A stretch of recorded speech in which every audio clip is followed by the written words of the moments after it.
So, when I was still doing long-haul trucking 2 years back, I rented this old single-story house on the outskirts of town. The place was built sometime in the 70s and had a basement you accessed through a narrow staircase off the kitchen. The landlord told me the basement was empty except for some old shelves, said previous tenants used it for storage. I went down there once when I first moved in, just to check it out. Concrete floor, bare walls, one light bulb hanging from the ceiling, a couple of wooden shelves along the back wall. Nothing interesting. I was on the road 3 weeks out of every month, so I was barely home anyway. The house had everything I needed for the few days I was there. Kitchen, bedroom, bathroom, space in the yard where I could park my rig without bothering anyone. First couple of weeks were normal. I'd get back from a run, dump my bag in the bedroom, shower, eat, crash. Sometimes I'd wake up still in my jeans with the TV on some infomercial. I didn't really live there. It was just a place with my name on the lease and my stuff in a couple of piles. I didn't bother decorating, didn't bother learning any neighbors' names. I wasn't planning on staying in that town long term. It was just close to the yard my company used. Only thing that ever stood out was how quiet the place got at night when I actually was home. No traffic, no dogs, nothing. Just the fridge humming and, once in a while, a creak from somewhere in the house I couldn't place. About a month in, I started noticing weird stuff. I'd come back from a 2-week haul and find things slightly off. Coffee jar on the counter was open when I swear I'd closed it. Half the milk in the fridge was gone. A pack of deli meat looked like someone had peeled it open and tried to smooth it back down. I figured maybe I was just forgetting things, too tired after driving 12-hour days. There were nights I'd stumble in, slap together a sandwich and crash without really paying attention, so it wasn't crazy to think I'd left something open.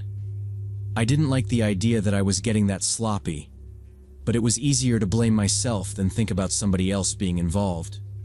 Then I started seeing muddy footprints on the kitchen floor near the basement stairs. Small prints, like from sneakers or work boots. I checked the bottoms of my own boots right away. Different tread, different size. I definitely hadn't been down to the basement. I cleaned the floor, told myself maybe I'd tracked something in weird and not realized, and went back out on another run. When I came home again, there were fresh prints, same size, same spot, leading to and from that basement door. That bothered me enough that I did a full walk around the house, checked every door and window, made sure the locks caught. Everything looked fine. No pry marks, no broken glass, nothing that screamed break-in. One night before heading out again, I was in the kitchen loading up my cooler when I heard a thud from downstairs. Not pipes, not the house settling. Just one short, heavy sound, like something solid dropped on concrete. I froze, listening, waiting for a second noise. Nothing. I grabbed a flashlight, went to the basement door, and stood there a second trying to hear breathing or movement. It stayed dead quiet. I went down anyway, slow, one hand on the rail. I swept the beam around the basement, checked behind the shelves, the corners, even looked up along the joists like maybe something had fallen and rolled. Nothing. Same empty room, same old shelves. I told myself maybe something upstairs shifted and the sound carried weird.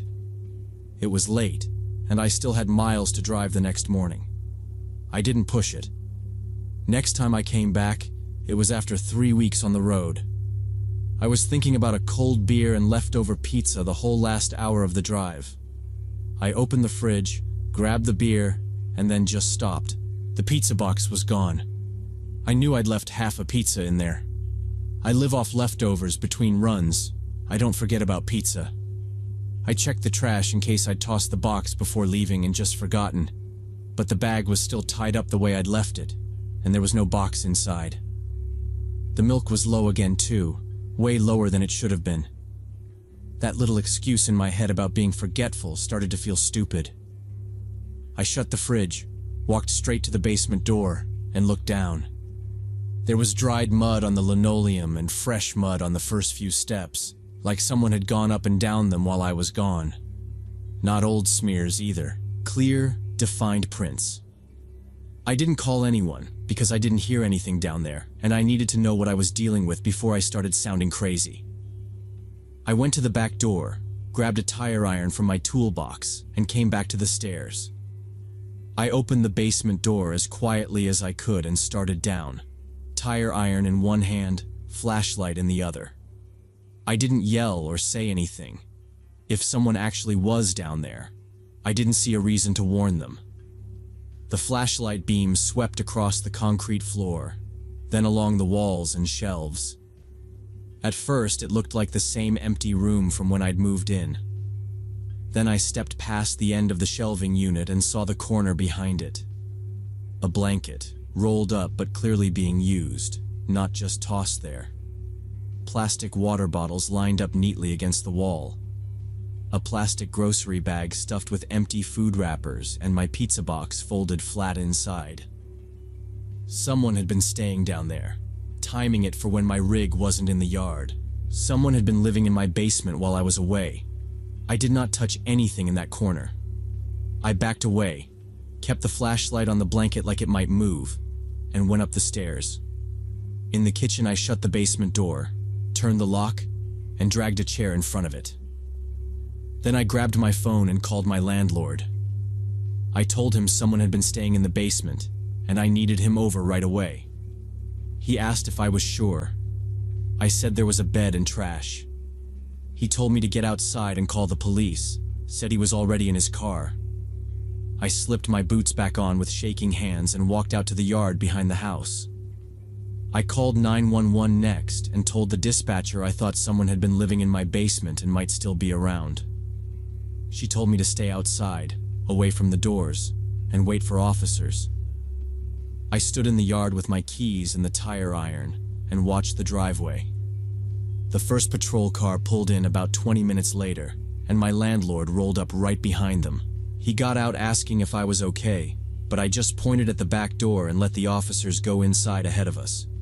Two of them cleared the main floor first, then opened the basement door and went down with their flashlights. Their hands hovered near their guns. They stayed down there longer than I had. I heard one of them call up that there was more stuff, and when they came back to the kitchen, he set a clear evidence bag on the table. Inside there was a toothbrush, a comb, and a little travel deodorant I had not noticed. He said they had also found a plastic bag with a folded shirt, socks, underwear, and a phone charger plugged into an extension cord. Then came the questions about roommates, guests, anyone who might have a key. I told them no, and the older cop said it was probably a homeless person or maybe a former tenant who still knew the property. Landlord swore he changed locks.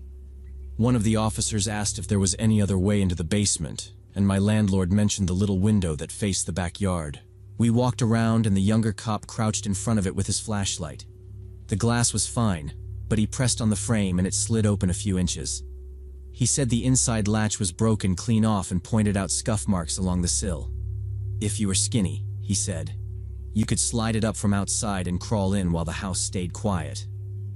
After that, they finished their report, told me to call if I saw anything else, and left me there with my landlord in the kitchen. Before he left, my landlord kept saying it was probably just a desperate person who needed a place to sleep and that nothing bad had happened. But he looked as nervous as I felt and got out of there fast. The next day, I paid a locksmith to change every lock, even the basement door, and I hired a welder to put bars over that window so it could not open. I set up a camera in the yard aimed at the window and another by the driveway. 2 weeks later, I moved out anyway. The cops never found whoever it was, and I lie awake thinking about them under my feet, listening to me breathe, waiting in the dark.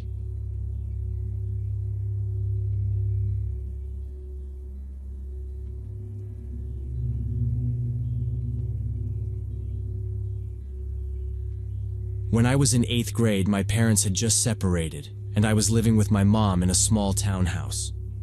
My dad lived about 45 minutes away, and I'd visit most weekends, which worked out because my mom worked weekends most of the time. Everyone kept telling me it was normal, and lots of kids do this. But it just felt like my life got sliced in half. Weekdays were homework, and my mom's stressed-out face. Weekends were my dad trying way too hard to pretend nothing had changed. The townhouse complex was quiet. Most of the kids were either in elementary school or already driving. We had this neighbor Ryan who was around my age, maybe a year older. He was homeschooled, which I'd never really been around before, and he didn't seem to have any friends. I wouldn't call us friends exactly, but we'd walk around the parking lot or sit on the curb and talk about video games. There was something off about him right away. He'd stare a second too long before answering. Sometimes he repeated what I said like he was practicing sounding normal. He asked weird stuff too. Once he looked at me and said, totally serious, "Do you think anyone would really care if we just left one day?" Another time he asked if I'd ever wanted to break something for no reason. He laughed after, but it never sounded like a joke. One afternoon he found a dead bird by the sidewalk and picked it up with his bare hands. He flew it around like a toy plane, feathers falling off, and dropped it next to my shoe just to see me jump. Another day he dragged a rock down the side of a parked car, leaving a long white scratch, then threw the rock straight up so it almost hit me. When I yelled, he just smirked and said I should have moved faster. After the car thing, I started trying to avoid him. I'd tell him I had homework, or that my dad was picking me up soon, even when that wasn't true. Sometimes he'd just shrug and walk off. Sometimes he'd stand there a little too long like he was deciding whether to push it. My mom actually liked him. She'd say, "I'm glad you've got someone your age here," while grabbing her keys for work, reminding me not to open the door for strangers. She looked exhausted most days after the divorce, so I didn't say, "Hey, the kid you like makes dead birds into toys." I just handled it myself. And the messed up part is, when I was really bored or really down, I was still kind of glad he existed. Most weekends I stayed at my dad's, which meant I didn't have to think about Ryan at all. But one weekend my dad went out of town, so I stayed home with my mom. She worked a Saturday evening shift, so by 7 I was alone in the townhouse. It was already getting dark. I had the TV on way louder than normal just so it wouldn't feel so quiet. Every time a car door slammed outside, I'd pause whatever I was watching and listen, just in case it was my mom coming home early. A little after 7, there was a knock on the front door. It wasn't my mom's light little knock. It was harder, uneven, like whoever it was didn't care how loud they were. I muted the TV and walked over, staying to the side of the window the way my mom had taught me. I kept the chain on and called out, "Who is it?" There was a short pause, and then I heard, "It's Ryan." I knew his voice, and it was definitely him, but the words came out slow and slurred, like his tongue was too big for his mouth. I told him I wasn't allowed to have anyone over when my mom was gone. That was the one rule she never bent. He said he'd be quiet, that he didn't want to be alone, and kept knocking, non-stop, insistent. I unlocked the door and opened it. As soon as Ryan walked in, the smell of alcohol hit my nose. I knew right away he was drunk. He didn't even wait for me to move, just sort of stumbled past me into the hallway, brushing my shoulder so hard I hit the wall. I closed the door because that's just what you do, and as soon as the lock clicked, I had this stupid thought that I'd just trapped myself inside with him. He was swaying a little, eyes red and watery, mumbling something about how tiny our place was, laughing like it was some big joke. His words were slurred, thicker than when he'd talked through the door. I told him my mom didn't like me having people over when she wasn't home. He waved that off, said she liked him, that she'd be fine. I checked the clock. She wasn't due back for at least half an hour. I thought about telling him to leave, but he was a bit bigger than me, older and drunk, and all I could picture was him snapping and hitting me, or worse if I pushed it. He stepped closer, and this time he reached out and dropped his arm across my shoulder like he was going to lean on me. At first, I thought he was just using me to steady himself, but then his fingers clamped down. The weight of his arm and the way his hand tightened made it clear it wasn't friendly. It really hurt. I tried to laugh it off, said something like, "Dude, you're crushing my shoulder," and tried to shrug out from under his arm. He squeezed harder. It felt like he was trying to see how much I'd take. He stared at me way too close, his breath hot and sour, his eyes not really focusing. I put my hand on his wrist and said more firmly, "Seriously, that hurts. Let go." Instead of letting go, he dug in even more. Pain shot up the side of my neck and I screamed, more out of shock than anything. His expression changed in an instant. Whatever sloppy drunk thing he had going on just kind of dropped. His face went tight and cold, and suddenly he was looking at me like I'd done something to him. I tried to pull his hand off again, and that's when I noticed he was holding something in his other hand, down by his leg. It was a small red Swiss Army knife, the little pocket kind, but with the blade flipped out. I hadn't seen him take it out, so I had no idea how long he'd been standing there with it. For a second, I froze. He yanked my shoulder and dragged me toward the living room. My socks slid on the floor and I couldn't really fight him without feeling that knife come closer, so I kind of stumbled with him. He shoved me down onto the couch hard enough that I bounced. My knee hit the edge and I winced, but he didn't react. He just stood over me, holding the knife out, not right against me but pointed in my direction. I raised my hands and started talking fast, trying to sound normal, like we were just hanging out, and this was some weird joke that could still be walked back. I said his name over and over, told him to relax, that we could just play a game or watch a movie, that my mom would be home any minute. I don't remember the exact words, just that I was crying and my voice kept shaking and I could hear myself begging him to stop, saying please, again and again. His face barely moved. He just stared down at me with this dead look in his eyes, and for a few seconds I was sure I was about to die right there on our couch. Then I heard the front door open and the sound of my mom's keys dropping into the little dish by the wall like they always did. Everything seemed to happen at once. She stepped into the living room, saw Ryan standing over me with the knife, and she let out this scream that cut through everything. Ryan jerked his head toward her like he'd been slapped, then turned and bolted for the door. He didn't say anything, didn't try to explain, just ran. He brushed past her so fast she stumbled, and then he was gone, out into the parking lot and around the corner. My mom rushed to me, but I just remember staring at the doorway, shaking so hard my teeth hurt. We never saw him again after that. His family moved within a week, and I never found out what happened to him.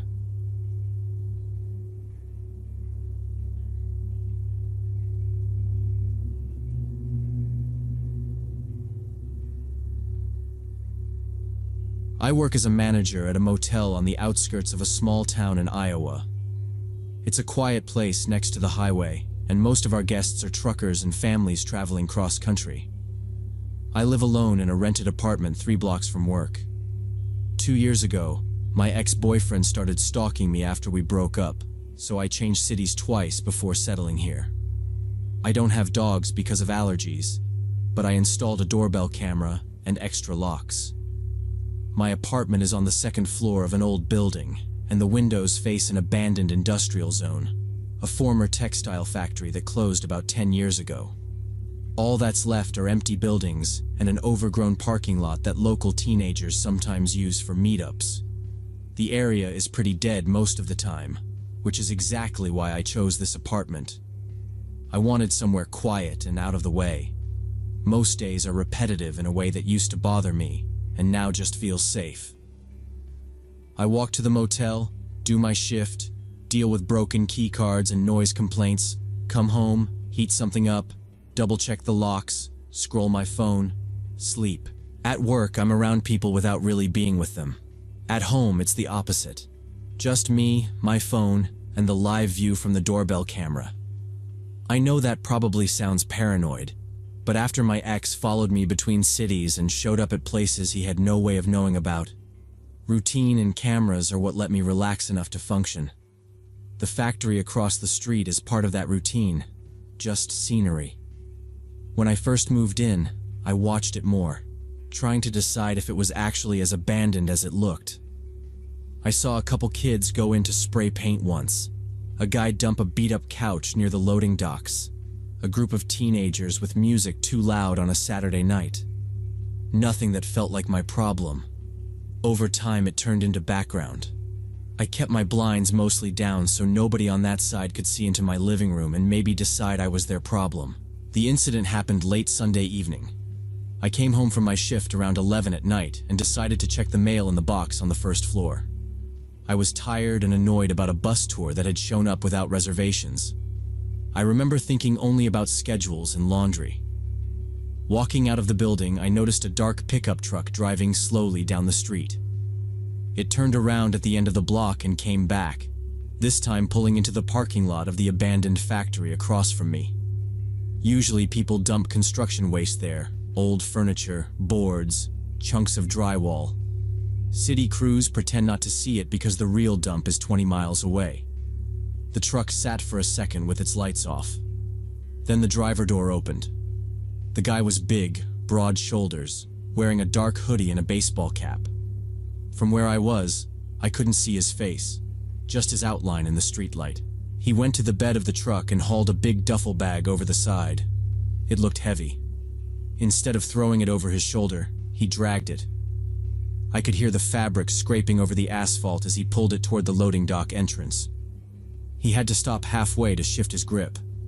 Then he disappeared into one of the factory buildings where the old loading docks used to be.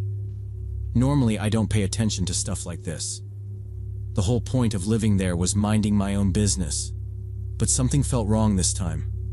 Maybe it was how heavy the bag looked for trash, or maybe the timing, since it was almost midnight and people usually dump stuff during the day.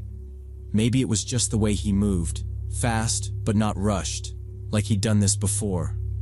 My stomach did that drop it used to do when I'd realized my ex had found my new address again. I went back upstairs, locked my door, and stood there with my keys still in my hand. Calling the police felt dramatic. Not calling felt worse. I opened the door again, listened, closed it, checked the peephole even though no one was there. Finally, I picked up my phone and called the local police non-emergency number.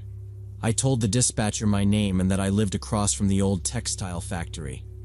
I said I'd just seen a man drag a very heavy duffel bag into one of the abandoned buildings around 11:45 at night, and that the place was usually quiet.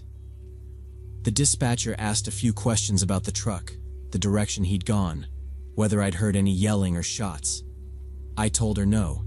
It had been completely silent. She didn't sound annoyed or like she thought I was crazy. She just said they'd send a patrol car to check it out.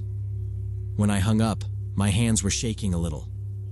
I told myself it was just from a long shift and too much coffee. But I couldn't stop picturing that bag scraping across the pavement. About 15 minutes later, a patrol car rolled up the street with its lights off. I saw it from my window and immediately grabbed my keys again. If they had to go wandering around that factory in the dark because of my call, the least I could do was point them to the right corner. I went downstairs and met the officer by his car. He was middle-aged, calm, and he listened without interrupting while I explained what I'd seen. We crossed the street together and stopped at the edge of the lot. He shone his flashlight over the cracked asphalt, saw the fresh tire tracks, and nodded like that matched what he expected. Then he asked me to wait by the parking lot entrance while he checked inside, said it was just procedure. I watched him walk toward the dark opening by the loading docks, his flashlight beam cutting across broken windows and graffiti. Then he disappeared into the same doorway the man with the duffel had used. Standing there alone, I felt stupid for leaving my apartment, and at the same time weirdly responsible for whatever was happening inside that building. The motel neon was a block away, the patrol car behind me, and then nothing but dark shapes where the factory used to matter to anybody. I kept my eyes on that doorway, counting slowly in my head without meaning to. A few minutes later, he came out of the building holding his radio. Even from a distance, I could see something was off. His face looked tight, and he swallowed several times before he walked back toward me. When he reached me, he lowered his voice, like he didn't want the words to carry anywhere. He said quietly, "There were human remains in there." I felt the ground disappear under my feet. Within half an hour, detectives, the coroner, and more patrol cars were there. They ran tape across the entrance and the whole lot went from dead to crowded. One officer walked me back toward my building and asked if I felt okay. I said I didn't want to be alone in my apartment. He suggested we wait together inside a while. Upstairs, he did a quick walkthrough, checking my windows and the back door like he was making sure nobody else was there. A female detective and another officer came in about 10 minutes later. We sat at my small kitchen table while she set a recorder down and asked me to describe everything I had seen. Starting from leaving work, I went through it step by step, from walking out to the mailbox to seeing the dark pickup turn into the factory lot. I described the driver, his size, the baseball cap, the way he dragged the heavy duffel instead of lifting it. I told them I hadn't seen the plate number. I hadn't thought about filming on my phone. When they asked about my doorbell camera, I had to explain it only points at my own door, not the street.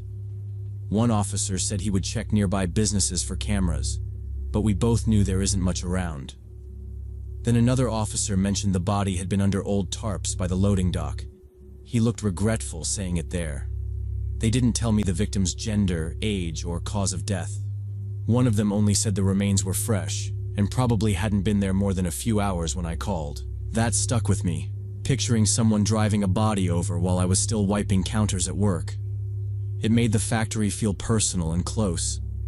Before they left, the detective asked if anyone might hold a grudge against me or want to scare me. I told her about my ex, the restraining order, the moves between cities. She wrote everything down and said there was nothing tying him to this yet, but to call immediately if I ever saw that truck again or anything close. Over the next few days, a patrol car started cruising our block at random times. Sometimes I see it slow in front of my building, pause, then keep going toward the highway. The detective has already called me twice with follow-up questions, and to reassure me I did the right thing by calling it in. That helps and doesn't help. The person who dumped that body clearly knew the area. From the main road, you can't even see the factory. You have to turn onto our little street and then cut into the lot. He was counting on nobody going in there, especially with demolition still years away and half the town ignoring the place. It honestly makes me sick. The worst part is knowing he might live close. Maybe he drives past my building every day, going to work or running errands, and knows exactly how hidden that lot is. If I hadn't gone down for my mail right then, if I'd checked it earlier, that body might have stayed there for months. That thought sticks to everything now. I'm already thinking about moving again, even though I promised myself this town would finally be where I settled and stopped running. The detective told me to be careful and report anything suspicious, but that just keeps me wound tight. I watch every dark pickup pass my window and wonder if its driver watched me that night from the shadows.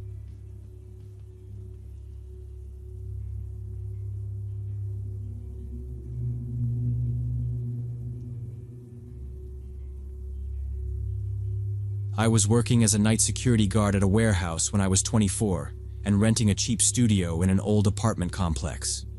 Rent was cash only, no contract, just an envelope under the owner's door. My shift was midnight to 8 in the morning, so my day started when most people were eating lunch. I'd get home, eat something cheap, shower, pull the blackout curtain, and pass out. Because of that, I barely saw anyone.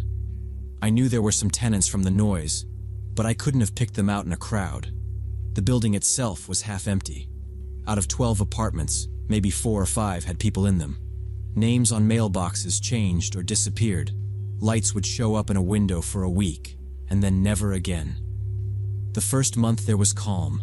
Nobody threw parties, nobody knocked on my door, nobody asked where I worked or why I slept in the middle of the day. For the price, that was all I wanted. Then I started waking up around 3 in the afternoon for no real reason. I'd open my eyes, check my phone, and right after that, I'd hear footsteps in the hallway. Slow, steady steps right past my door. Then a floorboard would creak, a hinge would squeak somewhere close, and I'd hear a door close softly. One little sequence of sounds, and then silence. First few times I blamed it on the owner or some neighbor with a weird schedule like mine. It kept happening. Always around 3. I'd be dead asleep and then suddenly fully awake, just lying there waiting for those steps. Same slow pace, same short noise from a door near mine, then nothing. It wasn't dramatic, but it got under my skin. I needed that block of sleep to not screw up at work, and instead I was lying there listening to whoever liked walking that hallway at the same time every day. One day I woke up hot and restless a little after 3. The room was stuffy, so I got up, opened the window, let some street noise in, then lay back down on top of the blanket. I was just drifting off again when I heard my own door handle turn. Not a knock. The metal actually twisted, slow and careful, until it hit the latch. It stopped, then turned again a little harder, like they were making sure it really was locked. I went completely still. Whoever it was didn't say anything and didn't try to force it. The handle gave a couple of small testing jerks, then let go. No footsteps walking away, no other door opening or closing. Just quiet. After maybe a minute of staring at the ceiling, I got up, checked the deadbolt. It was still turned, and looked through the peephole. Empty hallway. Both doors closed. Nothing moving. I told myself it had to be a new tenant mixing up apartments, or the owner checking locks and forgetting to knock. I needed it to be something normal, because the other option was random person trying my door in the middle of my sleep, and that didn't sit well. I went back to bed, but I didn't really sleep. I just lay there running through possibilities until it was time to head to the warehouse. The next day, almost exactly the same time, it happened again. This time the handle didn't start slow. It just went straight into those little rattling pulls, like whoever was out there already knew there was a lock. My heart was pounding, but instead of waiting, I got up and walked straight to the door. I grabbed the handle from my side and yanked it open. The hallway was empty, but now the door directly across from mine was open a couple of centimeters. I knew that apartment was supposed to be vacant. The guy who'd lived there had moved out a month earlier, carried his stuff down the stairs, and I hadn't seen or heard anyone there since. I stepped closer and leaned toward the gap without touching the door. Inside it was dark and completely quiet. No light from deeper in. No sound of someone moving around. I went back into my studio, locked up, and sat on the bed in my shoes. Logically, the owner could have been in there doing repairs or checking pipes. But then why try my handle first, and why so careful about it? I couldn't make that line up in my head. Sleep was pretty much done for the day. I scrolled my phone for a few hours, drank extra coffee, and went to my shift already wiped out. That evening, instead of going straight upstairs after work, I went down to the basement where the owner kept his office, basically a table and some junk squeezed next to the boiler. He was sitting there reading. I asked who was renting the unit across from me. He said nobody, it was empty, he had the keys. I told him someone had tried my door twice, and that the opposite door had been open right after. He shrugged and said old doors swelled, drafts moved them, people mixed up apartment numbers, and told me not to worry. He clearly didn't want to get involved. Anything that sounded like problem also sounded like paperwork or police, and the whole building ran off the books. I realized arguing with him wasn't going to change anything. I went back upstairs annoyed and still tired, and decided if he wasn't going to check, I would at least know for sure if someone was going in there. Before leaving for my next shift, I tore off a thin strip of clear tape and stuck it across the seam of the door opposite mine, half on the frame, half on the door. From a couple of steps back, you couldn't see it. If that door opened even a little, the tape would tear. I checked it twice, locked my own door, and headed to the warehouse. When I came home the next morning a little after 8, I walked straight to that apartment. The tape was ripped clean through, both ends curled away from each other. Someone had been inside that empty unit while I was gone. Whatever the owner wanted to blame on drafts definitely wasn't going to explain that. I didn't even go into my studio. I turned around, went back down to the basement, and banged on his door until he opened it. When he finally answered, I told him about the tape, about the handle, about the vacant unit that clearly wasn't vacant, and said I wanted that apartment opened right now to make sure nobody was in there who shouldn't be. He stared at me for a few seconds like he was doing the math on how much trouble this could mean for him. Then he reluctantly agreed, came up with his keyring. He picked through the keys until he found the right one, and we went upstairs together. I stepped aside so he could unlock it, partly because I wanted him in front if something was wrong. The lock turned, he pushed the door open, and we both just stood there for a second. From the doorway, the apartment looked completely empty. No furniture, no lights, just bare floors with a thin layer of dust and some old junk in the corners. The owner let out this breathy little laugh and said, "See? Empty. I told you." I didn't take his word for it. I walked in, checking each room while he stayed closer to the entrance. Living room, kitchen area, tiny hallway, nothing. No couch, no table, not even curtains. When I got to the bedroom, though, I stopped. By the window, there was a stack of blankets piled on the floor, flattened like someone had been lying there a lot. Next to them were a bunch of empty water bottles and fast food wrappers shoved together. Some of them were pretty fresh, not covered in dust yet. "What's this then?" I asked, pointing at the blankets. He came to the doorway, took one look, and his face changed right away. The color kind of drained out of him. I don't know," he said. "Nobody's been here for a month." He said it too fast, like if he said it quickly enough it might be true. We looked at each other and I said we needed to call the police. He didn't argue with that. He actually pulled his phone out immediately, probably realizing if anything serious was going on, it was better to be the guy who called it in. About 20 minutes later, 2 officers showed up, uniformed, calm, like this was just another weird apartment call. They took our statements in the hallway, then went through the unit themselves, slower and more methodical than we had. One of them called out from the bathroom. Behind an old shower curtain, on the side where you couldn't see from the door, they found a backpack propped up on the edge of the tub. Inside were folded clothes, some cheap toiletries, and a phone charger with the cord wrapped tight. In the closet by the entrance, they pulled out a rolled-up mattress that had been shoved into the corner, like whoever was staying there had a system to hide everything fast if someone came in unexpectedly. The cop looked at the blankets, the bottles, the wrappers, then at us, and said what we were both already thinking. Someone's been living in here. They took the backpack and a couple of the bottles as evidence. One of them dusted the doorknobs and the light switches while the other kept asking questions about who had moved out and who had keys. The owner admitted the previous guy had been evicted for not paying and had left angry, but swore he'd changed the lock afterward. The cop just wrote it all down without reacting.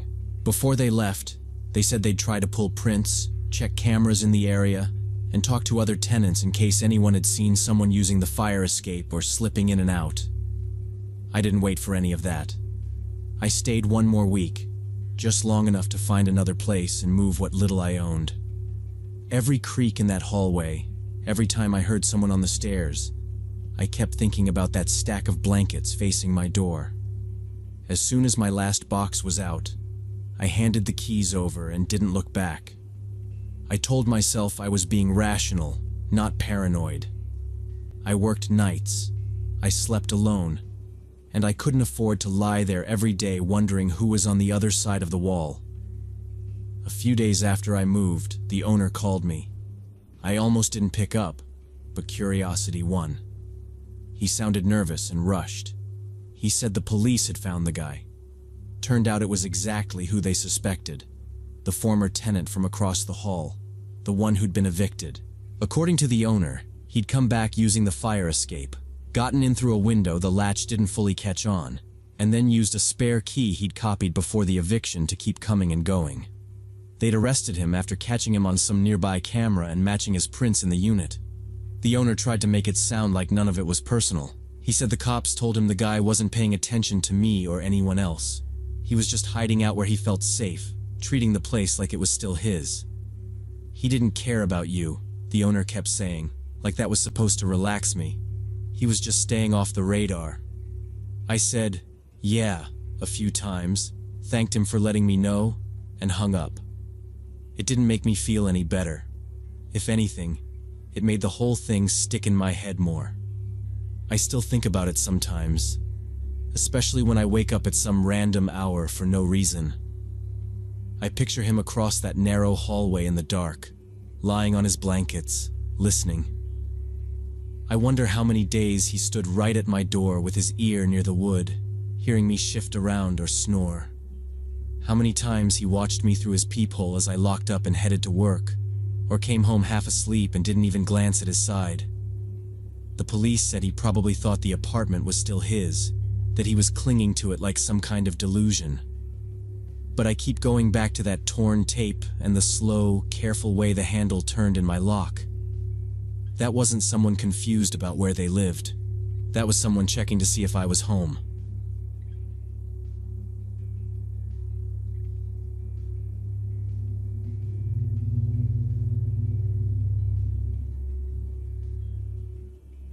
Last spring, our company organized a 3-day training retreat for new hires in this mountain hotel in Colorado. I work in marketing at an IT company, and at that point I'd only been there about 6 months. There were 22 of us, all recent grads who'd been working less than a year.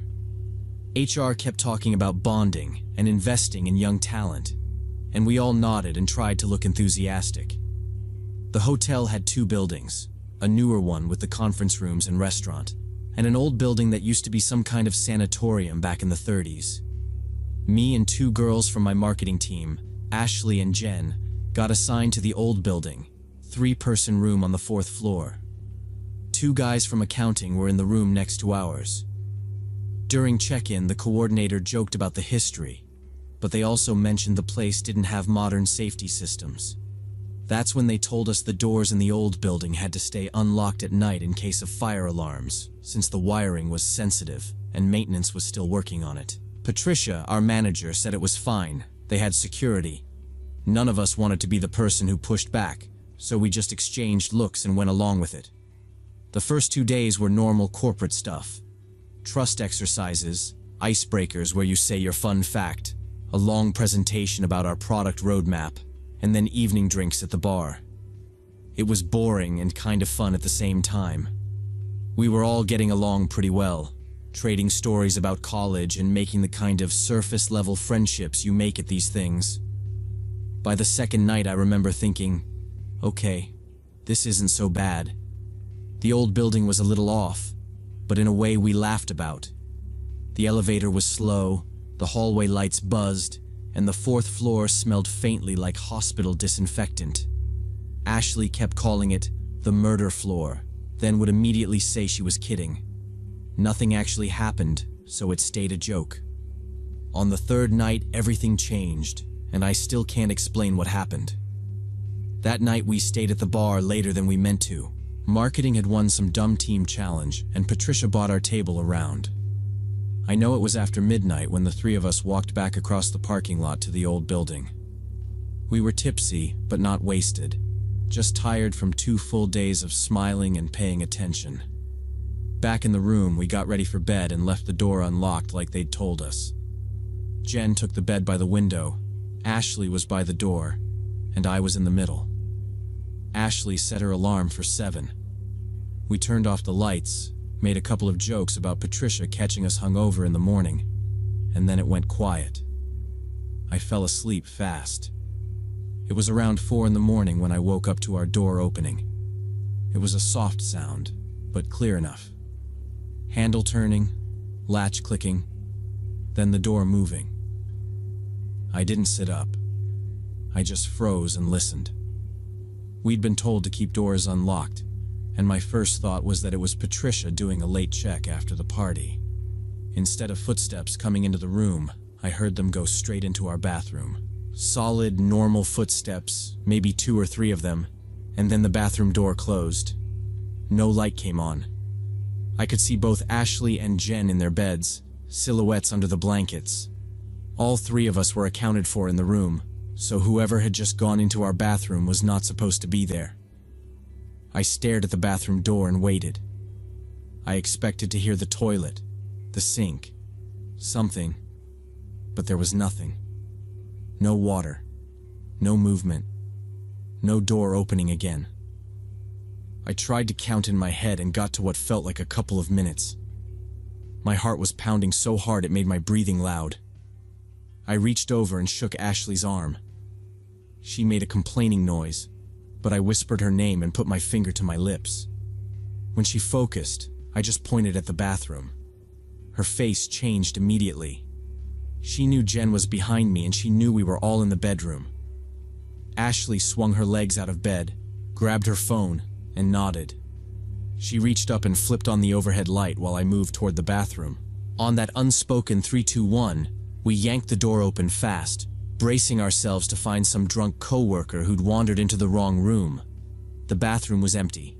The window over the tub was shut and latched. The shower curtain was already pulled back, showing an empty tub. There was nowhere for anyone to stand except right in front of us, and nobody was there. Jen sat up blinking in the light and asked what we were doing, so we both started talking at once, telling her. Jen listened, then said slowly that maybe someone had opened the door, realized it was the wrong room, and backed out quietly while I was focused on the bathroom. It was the only explanation that made sense, but I told her I was sure I'd heard the bathroom door close, not the room door. There hadn't been a second click. We checked the hallway anyway. Our door was pulled shut, but not locked. The corridor outside was empty and quiet. No doors closing. No voices. We walked down to the guy's room next door, saw no light under their door, and went back in. Locking the door felt pointless when they'd told us not to, so we just slid the deadbolt halfway and left it. The 3 of us ended up staying awake the rest of the night, sitting on top of the covers, passing bottled water from the mini fridge back and forth. Every sound from the hallway made us go silent. At one point, Jen suggested calling Patricia or the front desk, but none of us wanted to be the dramatic new hire over what might have been nothing. At breakfast, we mentioned it casually to the accounting guys next door. Mike went pale when I said the time. He said they'd heard strange footsteps in the hallway around 3, then someone trying their door handle once, hard enough to rattle it, even though it never turned. When Mike finally looked into the hall, it was empty. We all kind of laughed it off nervously. Old buildings make weird noises. Someone probably had too much to drink. After breakfast, our manager wanted a group photo for the company blog, something to show all the fresh faces. We met in the courtyard while Patricia clapped and moved people around, taller and back. Everyone else squeezed in front. I ended up in the middle with Ashley and Jen next to me. People joked about how tired they looked, but everyone smiled because we were going home. Patricia tried to hand my phone to the front desk guy so he could take the picture, but he said he wasn't allowed to leave the lobby. So I set my phone on a chair, hit the timer, and ran into the group. We did that a few times until we finally got a shot where nobody was blinking and Patricia said it would work. That evening at home, I plugged my phone into my laptop and started backing everything up. I had some show playing in the background and was half paying attention while I clicked through the retreat photos. When I got to the courtyard shots, I started tapping through them to pick which one to send Patricia. In the background, you could see the old building, the line of 4th floor windows, and our window above Jen's bed. In one photo, just one, there was a dark figure in that window. It looked like a person in light clothing standing right at the glass, facing the courtyard. I zoomed in until the picture turned grainy. The shape was clearly human. Head, shoulders, upper body, arms at the sides. My stomach dropped. I counted everyone in front. All 22 of us were there, plus Patricia. No one from the retreat was missing. I swiped to the picture taken right before, and then the one right after. Same angle, same people, same window. In those, The glass was just dark. No figure at all. Only that one middle photo had the person in it, and the timestamps were all within the same minute. I sat there trying to think of a normal reason. The next morning on my first break at work, I went outside and called the hotel. I gave the woman at the front desk my name, the dates, and said our company had just done a retreat there. Then I asked if any staff would have been in the old building on the 4th floor late that morning, maybe checking rooms or doing housekeeping. She said she'd look it up and put me on hold, and I paced behind our office with my phone pressed to my ear. When she came back, she said housekeeping had been working in the new building that morning. She added that registered guests had key access to the old building, then asked if something had been stolen. I said no, nothing was missing. I'd just seen someone in our 4th floor window in a group photo and wondered who it was. She said it was probably a really confused guest. I thanked her and hung up. I never showed the picture to Ashley or Jen. They'd already pushed the bathroom thing back into joke territory, and I didn't want to drag it out again or sound fixated.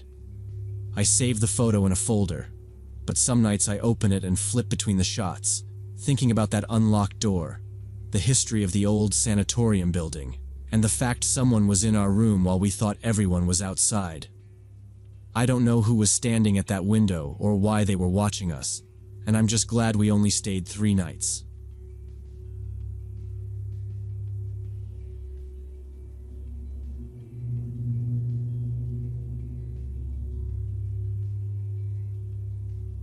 Two years ago, I was working as a pharmaceutical sales rep, driving all over Mississippi, meeting with clinics and pharmacies. Most weeks, I was on the road Monday through Thursday, living out of my trunk in a rolling suitcase, chasing doctors who barely had 5 minutes to look at my samples. I usually planned my route so I could roll back into Jackson by early evening, sleep in my own bed, reset for the next day. That routine kept me sane. But this one time, a meeting in Hattiesburg ran until 9 p.m., and by the time I got back to my car, I was seeing double from staring at PowerPoints and freeway lights all day. It's about a 3-hour drive back to Jackson, mostly boring highway, and I knew if I pushed it, I'd be white-knuckling the steering wheel and slapping my own face to stay awake. So I pulled into a gas station, grabbed a coffee that tasted like burned plastic, and started searching motels on my phone. Somewhere halfway would let me sleep a few hours and still make it to my first clinic the next morning. A place called Pine Grove popped up on Highway 49, about 40 miles from the nearest decent-sized town. The photos showed an old but clean single-story building in a U-shape. Cars parked right in front of the doors, big neon sign. Nothing fancy, but I wasn't looking for fancy, just a bed and a lock. When I pulled off the highway around 10:30, something felt off immediately. The neon sign was flickering, buzzing louder than it should have, and there were only 2 other cars in the lot, both older sedans with out-of-state plates. The building looked more run down than the pictures, darker patches on the stucco, a couple of rooms with curtains pinned up instead of hanging right. I sat there with the engine running, hands on the wheel, and seriously thought about just getting back on the highway. But my eyes were burning, and my head had that heavy, swimmy feeling I get right before I stop trusting my reactions. Driving another 3 hours like that felt like asking to wrap myself around a tree. I told myself I'd lock the deadbolt, sleep 6 hours, and be gone before sunrise. I grabbed my overnight bag, my sample case, and my laptop, because I never leave that in the car, and headed into the reception area. The guy behind the desk was maybe 60, thin, with this grayish, unhealthy complexion like he ate cigarettes for breakfast. He didn't look up when I walked in, just kept staring at a little TV on the counter that was playing some game show with the sound turned almost all the way down. Without really greeting me, he mumbled, "80 for the night," and slid one of those old metal keys across the counter. Room 7, written in faded marker on the tag. I pulled out my company card and asked, "Can I get a printed receipt? I need it for expenses." He finally glanced at me, eyes kind of watery, and said, "Printer's busted. I'll write it up for you in the morning." That annoyed me, mostly because I knew my manager would give me grief about it. but I was too exhausted to argue about a piece of paper. I told myself I'd swing back by the desk before I left. While I was putting my card back in my wallet, the front door opened and another guest walked in. He was maybe 40, wearing clean navy work coveralls with a patch over the chest I couldn't read, carrying a small duffel bag like he traveled that way a lot. He nodded at me with this easy, friendly smile, the kind guys in small towns give strangers. I nodded back, stepping aside so he could get to the counter. The change in the clerk was instant. This man who'd barely acknowledged I existed suddenly straightened up and leaned over the counter toward the guy in coveralls. His voice dropped into this low, almost confidential tone. I heard him say, "You're good. Same as last time. Usual spot. Carl's already there." The man in coveralls flicked a quick look at me, like he was checking how much I'd heard, and for a second our eyes met. There was nothing friendly in that look. It was fast, flat, just assessing. "Yeah," the guy in coveralls said quietly. "I saw his truck." Then he signed whatever the clerk slid toward him. No ID check, no card, just a quick scribble, and the key disappeared into his pocket. I stepped back another half step without really meaning to, my shoulders tensing up. I had no idea what usual spot meant, but the whole interaction felt too familiar, like they weren't just talking about where to smoke. The clerk barely glanced at me again. "Seven's down at the end," he said, already turning back toward the TV. I took the key and went back out into the night air. I walked to room 7, the last unit in the row, windows facing the dark line of woods behind the parking lot. No other rooms on that side were lit. I unlocked the door, pushed it open with my foot, and hit the light switch. The room was basic, but not disgusting. Standard motel bedspread, little table, TV bolted to the dresser. It smelled like old dampness and stale cigarettes that had been covered with cheap lemon cleaner instead of actually cleaned.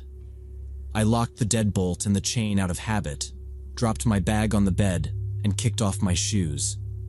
My back and neck were tight from driving, and I felt gross from sweating through 2 different outfits that day. So I decided to take a quick shower before trying to sleep. I set my phone on the nightstand, plugged it in, and started unbuttoning my shirt. I had just pulled it halfway off when I heard voices outside.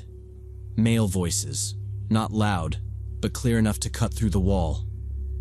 I hesitated, then crossed to the window and pushed 2 fingers into a gap in the curtains. 3 men were standing at the edge of the parking lot where the security lights ended and the trees began. One was the guy in coveralls who'd just checked in. The other 2 I didn't recognize. They were clustered near the back of an old sedan I hadn't noticed when I drove in, talking close together. One of the strangers popped the trunk and pulled something out, long and dark, maybe a tool or a bag. I couldn't tell in the patchy light. They looked around once, almost in sync, like they were making sure no one was watching. Then all 3 of them turned and walked into the woods along a narrow, barely visible trail.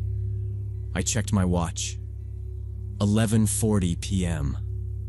I travel a lot for work. I've stayed in plenty of sketchy roadside places. But 3 men meeting in the dark, taking something out of a trunk, and heading into the woods behind a half-empty motel in the middle of nowhere did not fit into any normal scenario I could talk myself into believing. My adrenaline kicked up hard enough that the tired feeling disappeared. Standing there in my half-off shirt, I thought about the clerk perking up when the guy walked in, about usual spot, and Carl's already there, about how that quick look he gave me felt like weighing up a problem. Without overthinking it, I stepped back from the window, grabbed my bag off the bed, and decided to pack up and leave. Stepping out of my room, I saw the desk clerk by my car, smoking and staring straight at me silently. There was no greeting, no threat, just him posted there at my bumper like a reminder I was being watched. Keys in my hand, I stalled, running through excuses about forgotten samples or emergencies that already sounded fake even silently. I knew I didn't owe him any explanation, but I also didn't want to become the guest he remembered later. He didn't step closer or speak. He just leaned against the fender, smoking slow, like he was waiting me out. I made myself walk at a normal pace toward the car, not rushing, not sneaking, every step feeling too loud. I unlocked the back door, tossed my bag inside like that was all I'd come for, and avoided eye contact. I could see his shoes in my vision, close enough to touch, and I was scared to meet his eyes. I slid into the driver's seat, hands shaking a little, and focused on getting the key into the ignition smoothly. The engine starting broke the weird quiet between us, and in the mirror I watched him finally shift his weight. He took one step back, just enough to clear my path, and still didn't say a single word to me. As I rolled toward the highway, my headlights hit a sign by the driveway that read, "Cash only, no refunds." Suddenly, that cash-only policy felt a lot less like old-fashioned inconvenience and more like they wanted no paper trail there. I kept driving north on 49, counting gas stations and billboards until I saw a chain motel logo I trusted. I took that exit without even checking the rate, deciding I'd deal with the expense report fight later at work. Inside, the lobby looked normal. The clerk in a logo polo, computer humming, printer stacked with neat little receipts ready. When she asked how my night was going, I just said it had been long and I needed sleep badly. I didn't mention Pine Grove at all. I watched the printer spit out receipt and tucked it into my wallet. In the room, I checked the deadbolt twice, pushed sample case against the door, and replayed those men heading inside. I slept in short bursts, waking at every door slam and car starting outside. But at least I woke up. The next day, after my clinic visit, I told a colleague over coffee about the weird motel and the men. His face changed immediately. He set his cup down, leaned closer, and asked exactly where it was on the highway. He told me that area around Pine Grove Motel had been under investigation for years because travelers kept disappearing nearby. Truckers, salespeople, random drivers would vanish, and later their vehicles turned up abandoned on back roads or in parking lots. Police suspected robbery crews or trafficking operations using the highway, maybe even routes through those woods behind places like that. He said they never built a solid case.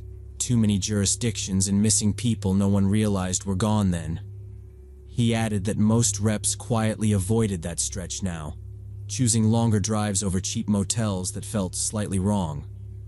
Sitting there with my badge on and tablet open, I realized those 80 lost dollars might have actually saved me. Since then, anytime I need to stop somewhere unfamiliar at night, I only book chain hotels and read every review. That picture of the clerk by my car pops up sometimes, and I'm grateful I never found out the rest.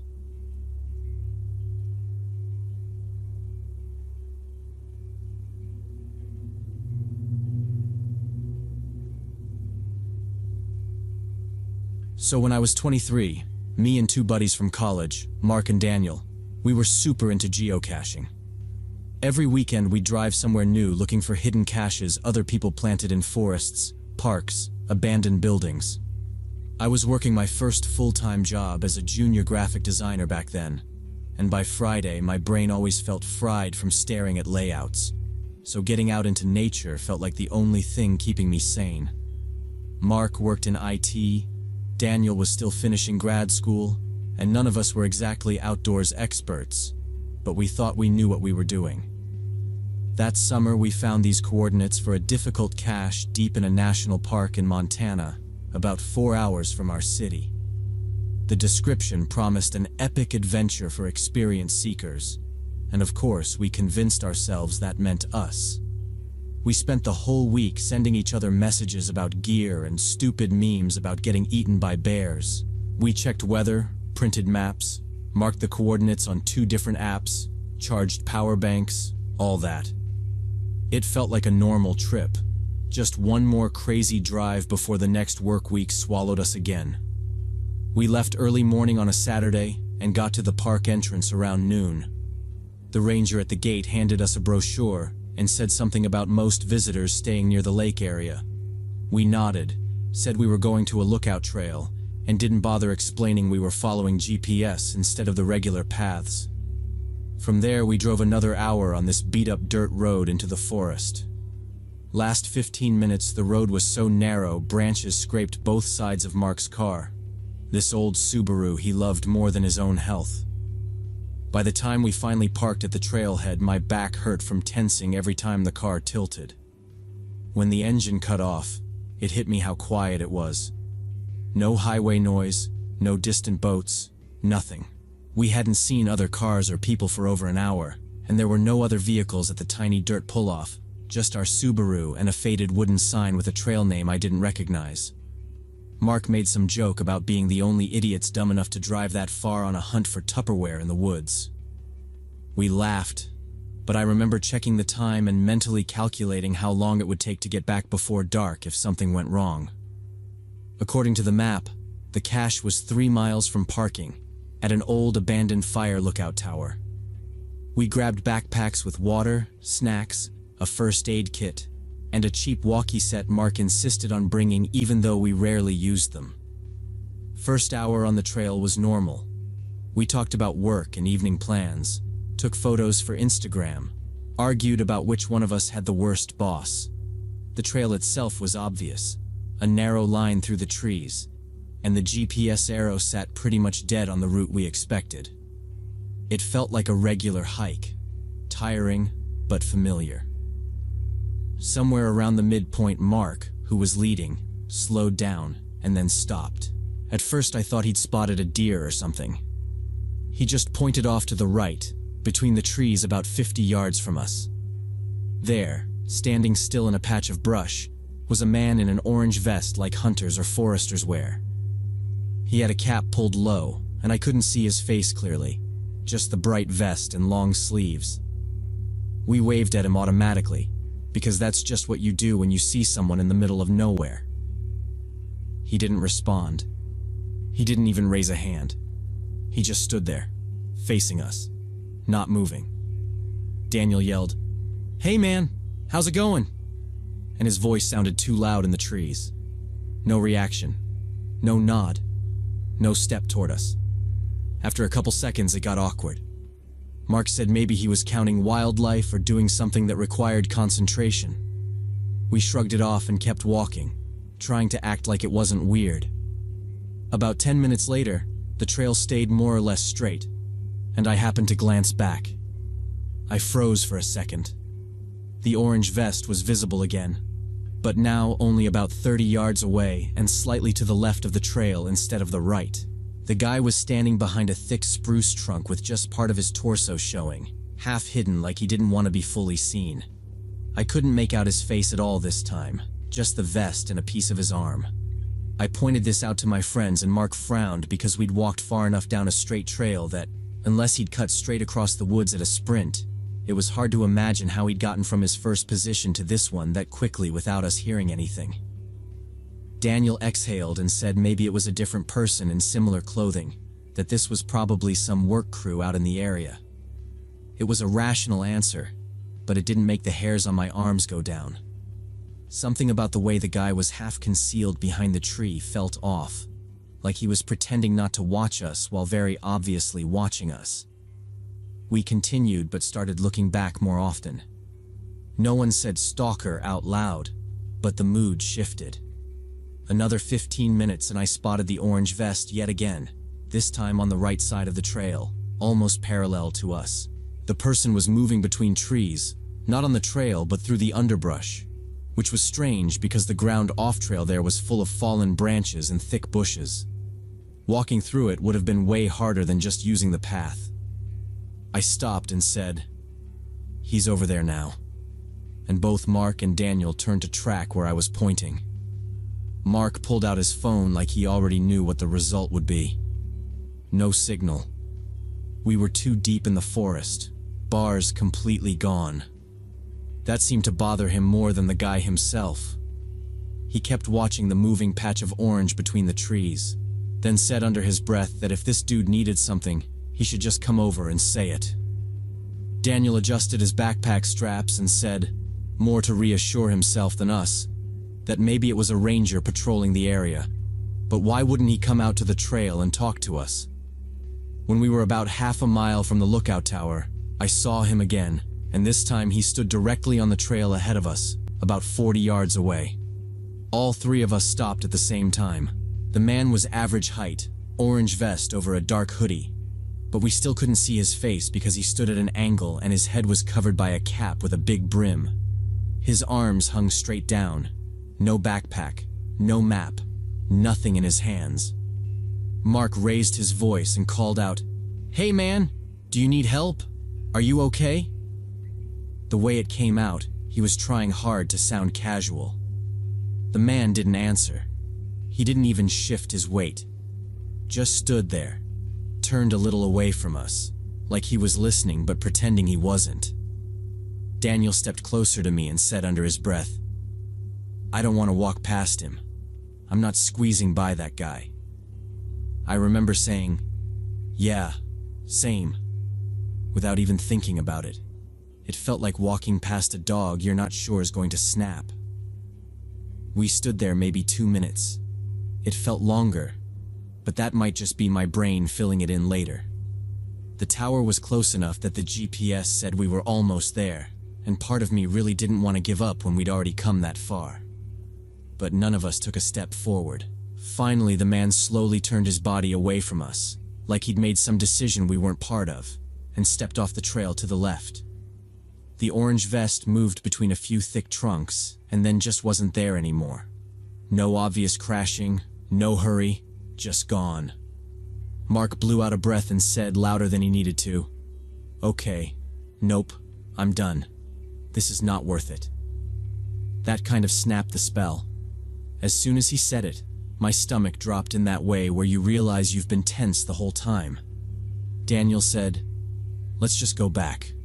We can tell somebody at the station or leave a note on the site." That sounded reasonable and honestly like the only adult option.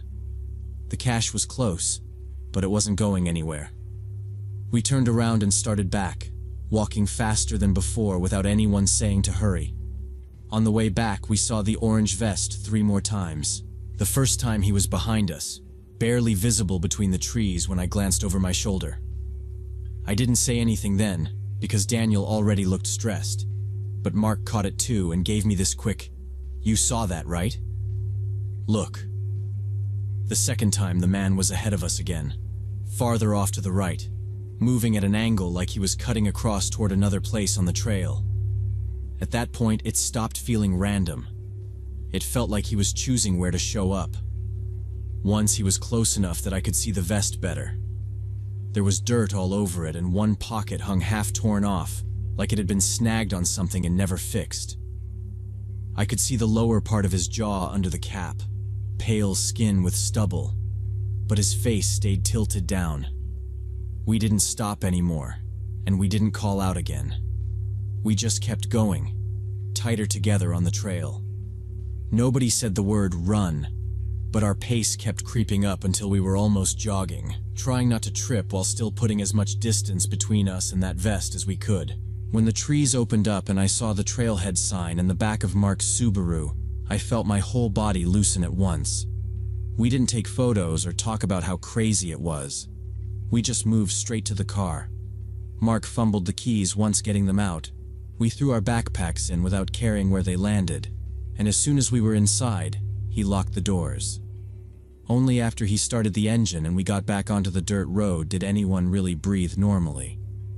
I kept checking the side mirror for a flash of orange, but the road behind us stayed empty. For a while, nobody talked. Then Daniel said it was probably just a weird tourist or local with mental issues, someone who hated people near his woods. Mark shook his head and said maybe it was someone trying to scare or rob hikers, seeing who came out that deep and how they reacted. I sat in the back and listened, not really agreeing with either of them. What bothered me most was how patient the guy seemed, how he never rushed, never came close enough to force something, just stayed around us like he had all day. We never found that cache. That night I tried to act like it was just another busted trip, but I woke up a couple of times thinking I'd heard someone in the hallway, which was stupid because I lived alone and the building was quiet. A week later, I logged into the geocaching site and left a calm, detailed comment about what had happened. No drama, just what we saw. The cache creator replied that over the past 6 months, 3 other seekers had also complained about a strange man in an orange vest following them near that trail. Reading that made my palms sweat the way they had in the woods. I never went back to that park, and honestly, I stopped doing remote caches for a long time. Sometimes I still think about that man, how he just watched and shifted around us, never really approaching but never falling behind either. And I wonder if that was the whole point for him, just keeping people from ever feeling like they were alone out there.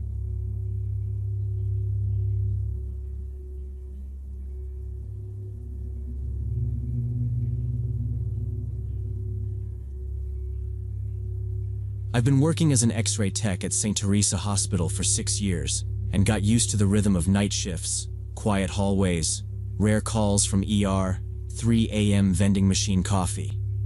It's a small municipal place, around 200 beds, nothing fancy, but the kind where everybody knows your name and your business. Radiology sits down in the basement level with no windows, just humming machines and old rolling chairs. And for years my nights there all blurred together. Clock in, clear the queue, joke with whoever was on, drink bad coffee, wait for ER to send up the next broken bone. There were 3 of us techs rotating shifts, 2 coordinating nurses, and Dr. Chen over the department, though he mostly existed as a name on paperwork at night. I got along with everyone, but I clicked most with Victoria Long, one of the coordinating nurses. She was late 50s, soft voice, quick hands, the type who could call every surgeon by first name and still remember which janitor's kid had asthma. Every Monday she'd walk in with a plastic container of muffins and dump them on the desk like it was non-negotiable community service. She'd joke about retiring, then say the place would crumble if she left, and honestly, nobody argued. On slow nights we'd sit at the station outside X-ray, her with a thermos of herbal tea, me pretending to enjoy whatever vending machine sandwich I'd grabbed. She kept a small spiral notebook and wrote everything down. Late consults, cranky families, which resident owed us coffee. Taped to the monitor was a photo strip of her grandkids, and she'd point them out like trading cards, plus pictures on her phone of her sister Janice's kids.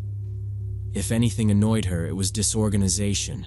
She'd mutter about people who didn't respect process, fix 3 problems in a row, then go back to talking about family barbecues. There were no outbursts, no gossip, nothing that would have made anyone think, this woman is going to end up on the news. Everything changed on a Thursday. I came in for evening shift, and the first thing I noticed was how quiet the jokes were. People were gathered in little knots in the hallway, talking low, faces tight. One of the younger nurses had shut herself in the staff room and I could hear her crying through the door. At the desk outside radiology, Victoria's chair was empty, her thermos missing, the photo strip gone, like someone had wiped her out of the scene. I asked where she was, expecting to hear she'd finally taken a vacation, but nobody gave me a straight answer, just told me Steve was out by the back door. Steve had quit smoking a year before, but he was standing there with a cigarette burning between his fingers, staring at the parking lot like it had done something personal to him. I asked, "What happened?" And he didn't answer until I repeated it. Then he said, still not looking at me, "They arrested Victoria this morning. Detectives came in and walked her out in handcuffs." My brain just stalled, and I asked if it was some insurance thing, some mistake, and he shook his head and said, "No, man. They say she killed her sister and brother-in-law. She shot them last night."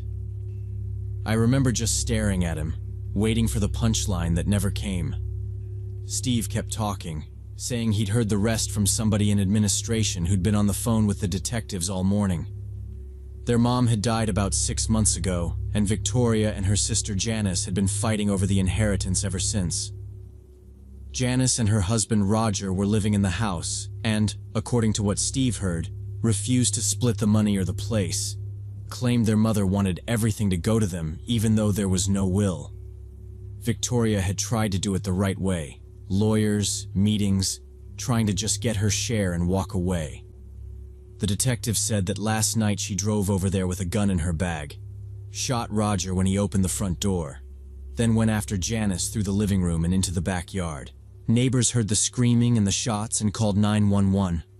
When the police got there, Victoria was sitting on the porch steps with the gun on the concrete beside her, not running, not fighting, just waiting. Steve said all that, and then we both just stood there in that ugly loading bay, like someone had turned the air thick. I kept seeing her at the nurse's station, lining up muffins and scolding residents for skipping meals, talking about how family was the whole point of working so hard. Victoria always talked about family being the most important thing in life, showed photos of her nieces and nephews, Janice's kids. The rest of the shift passed in a fog. I mechanically took x-rays, checked orders, moved patients on and off tables, but my head stayed somewhere else. I kept replaying every small moment with Victoria, trying to see something I had missed. When the ER phone rang, my stomach jumped and then dropped when it was just another routine fracture. Habit carried me through the motions, but I barely remember any specific case from that night. Only the weight in my chest and the feeling that the department suddenly felt like a different place, even though nothing looked changed outside. Between scans, I kept thinking about how she talked about her sister. It had always sounded like mild irritation, half joke, half complaint.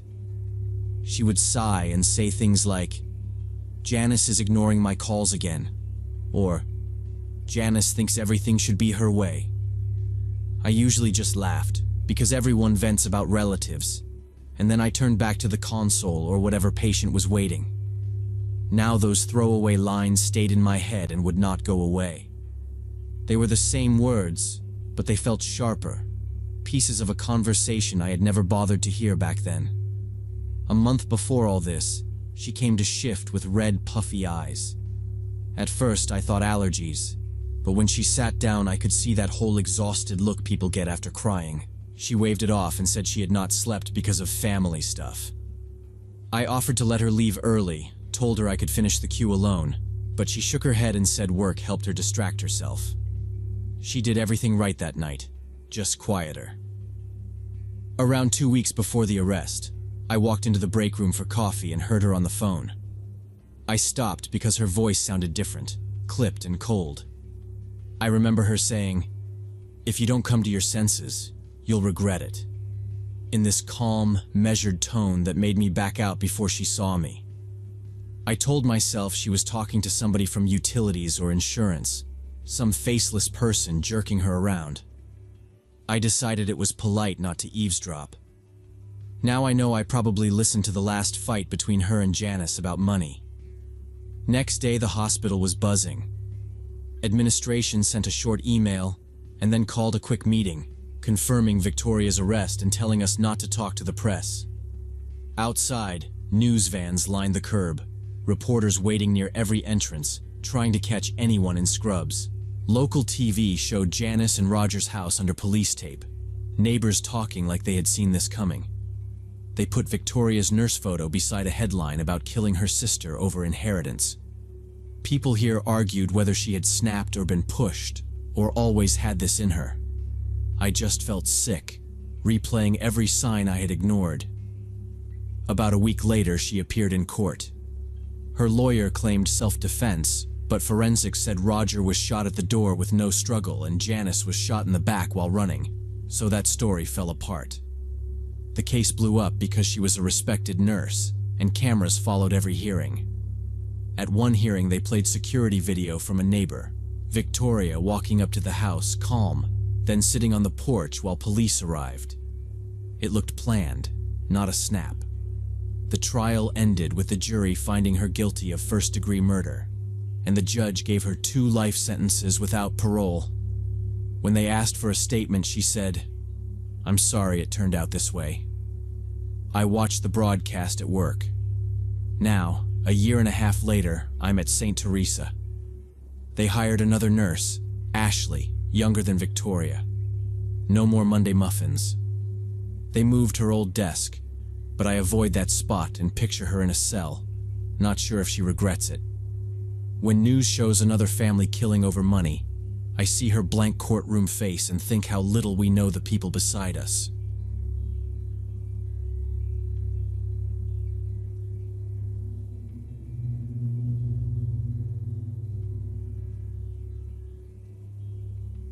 Back in May 2018, I decided to drive out to Castle Rock Nature Park, about an hour from Denver. I'd been into nature photography for a few years and was tired of crowded overlooks. Most nature photographers hit up Rocky Mountain or Garden of the Gods, but I wanted something quieter for spring wildflowers, somewhere without hikers constantly wandering into my shots. Castle Rock was basically a system of ravines and rocky trails that stayed pretty empty on weekdays. When I parked at the entrance around 9 in the morning, there were only 2 other cars in the lot, which was exactly what I wanted. Fewer people meant fewer interruptions. I grabbed my backpack with camera gear and lenses, a water bottle, locked the car, and headed down the main trail. For about an hour I wandered, photographing blooming cacti and odd rock formations, stopping whenever something caught my eye. As the sun climbed higher, the light got harsh and flat, washing out the colors, so I decided to drop into one of the ravines where there'd at least be some shade. The path down was narrow and rocky, and I had to grab onto outcroppings to keep my balance. At the bottom it was cooler and damp, with moss and ferns growing between stones. I shot a few frames of the rock walls and some plants, and was about to move on when I noticed a bad smell. At first I figured it was trash, or a dead animal, maybe a deer or coyote that hadn't made it through the winter. But as I walked deeper into the ravine, the stench got stronger, a rotten smell that made me breathe through my mouth. I slowed down and thought about turning back to avoid stepping in whatever was causing it. The ravine was narrowing, steep walls on both sides, no side trail and no real place to climb out, just forward or back the way I came. I told myself I'd go a little farther, see where it was coming from, then turn around. I covered my nose with my sleeve and kept going, and the smell was almost unbearable by the time I rounded a big boulder wedged between the walls. Between the rocks ahead, I saw something pale under a loose pile of branches and stones. My first thought was that it was a blanket or some old camping gear someone had ditched. I took a few more steps, trying to see around the branches, and realized it was a human hand sticking out from the rocks, and everything in me just locked up. The hand was grayish-white, clearly dead for a while, with chipped red nail polish on the fingers. I didn't go any closer, didn't check for a pulse, didn't touch anything. I turned around and just scrambled back up the way I'd come, grabbing roots and rocks as fast as possible.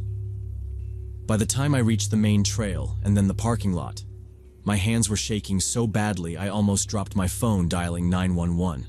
Police showed up about 20 minutes later, 2 sheriff's SUVs pulling into that almost empty lot.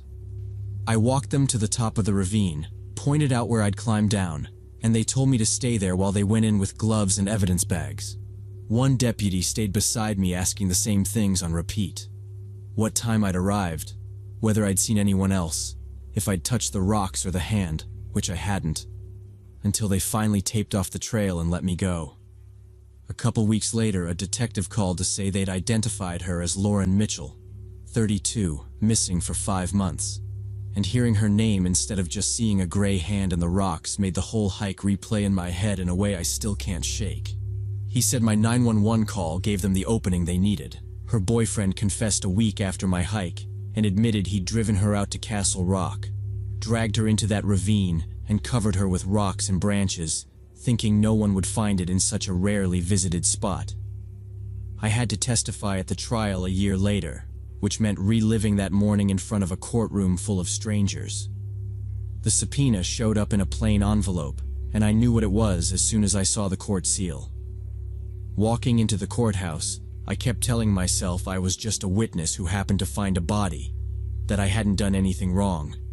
But it didn't stop my hands from sweating.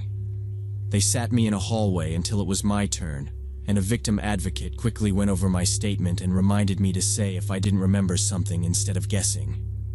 When they finally called my name and I stepped into the courtroom, The first thing I saw was a big photo of the ravine on an easel. Same rocks and angle as that morning. I took the oath, sat in the witness chair, and fixed my eyes on the prosecutor like he'd told me to. He had me walk the jury through the day from the beginning. The drive, the empty parking lot, choosing that ravine, the smell, the hand. Then the crime scene photos went up on a screen, closer than I remembered, different angles under those stones. He asked about the way she was lying, the rocks over her, the condition of the hand. I tried to answer like I was describing one of my own photos, but my throat tightened and I went quiet until he repeated a question and I forced the words out. I looked at the boyfriend. He sat in a cheap suit, staring at the defense table, no reaction to any of it. The defense attorney asked distances and times, whether I could have disturbed anything without realizing, and I stuck to what I actually remembered and said I didn't know when I didn't. When they excused me, I went straight to my car and sat there shaking until I could trust my legs enough to drive. Later, I heard he got 25 years, and people said that was good, that he wouldn't hurt anyone else. For them, the case was over, but for me, it just meant the court part was finished. I stopped going on solo hikes and my camera stayed in the closet, and whenever I thought about driving to a trail, I'd smell that rod again and see the gray hand and stay home. 6 years later, I rarely really do nature photography. I live in Colorado and follow hiking pages, but I only go to crowded parks where there are enough people that nothing can sit unnoticed. I can't handle empty trails. Friends invite me on backpacking trips and suggest quiet routes, and I always have an excuse because I don't want to explain that I'm afraid of what we might find. I think about hikers stepping over a bad smell or a strange shape, and assuming it's an animal or trash, and about the headline later saying a body was found off a trail. The randomness still gets to me. If I'd picked a different ravine or turned back when I first smelled it, Lauren would still be under those rocks, and her family would still be waiting. They got closure because I was stubborn and curious enough to keep walking toward a smell most people would avoid. I'm glad they got answers, but nature photography doesn't feel harmless anymore. Even on busy trails now, part of my brain is always scanning the ground and the brush, waiting to see something pale where it shouldn't be.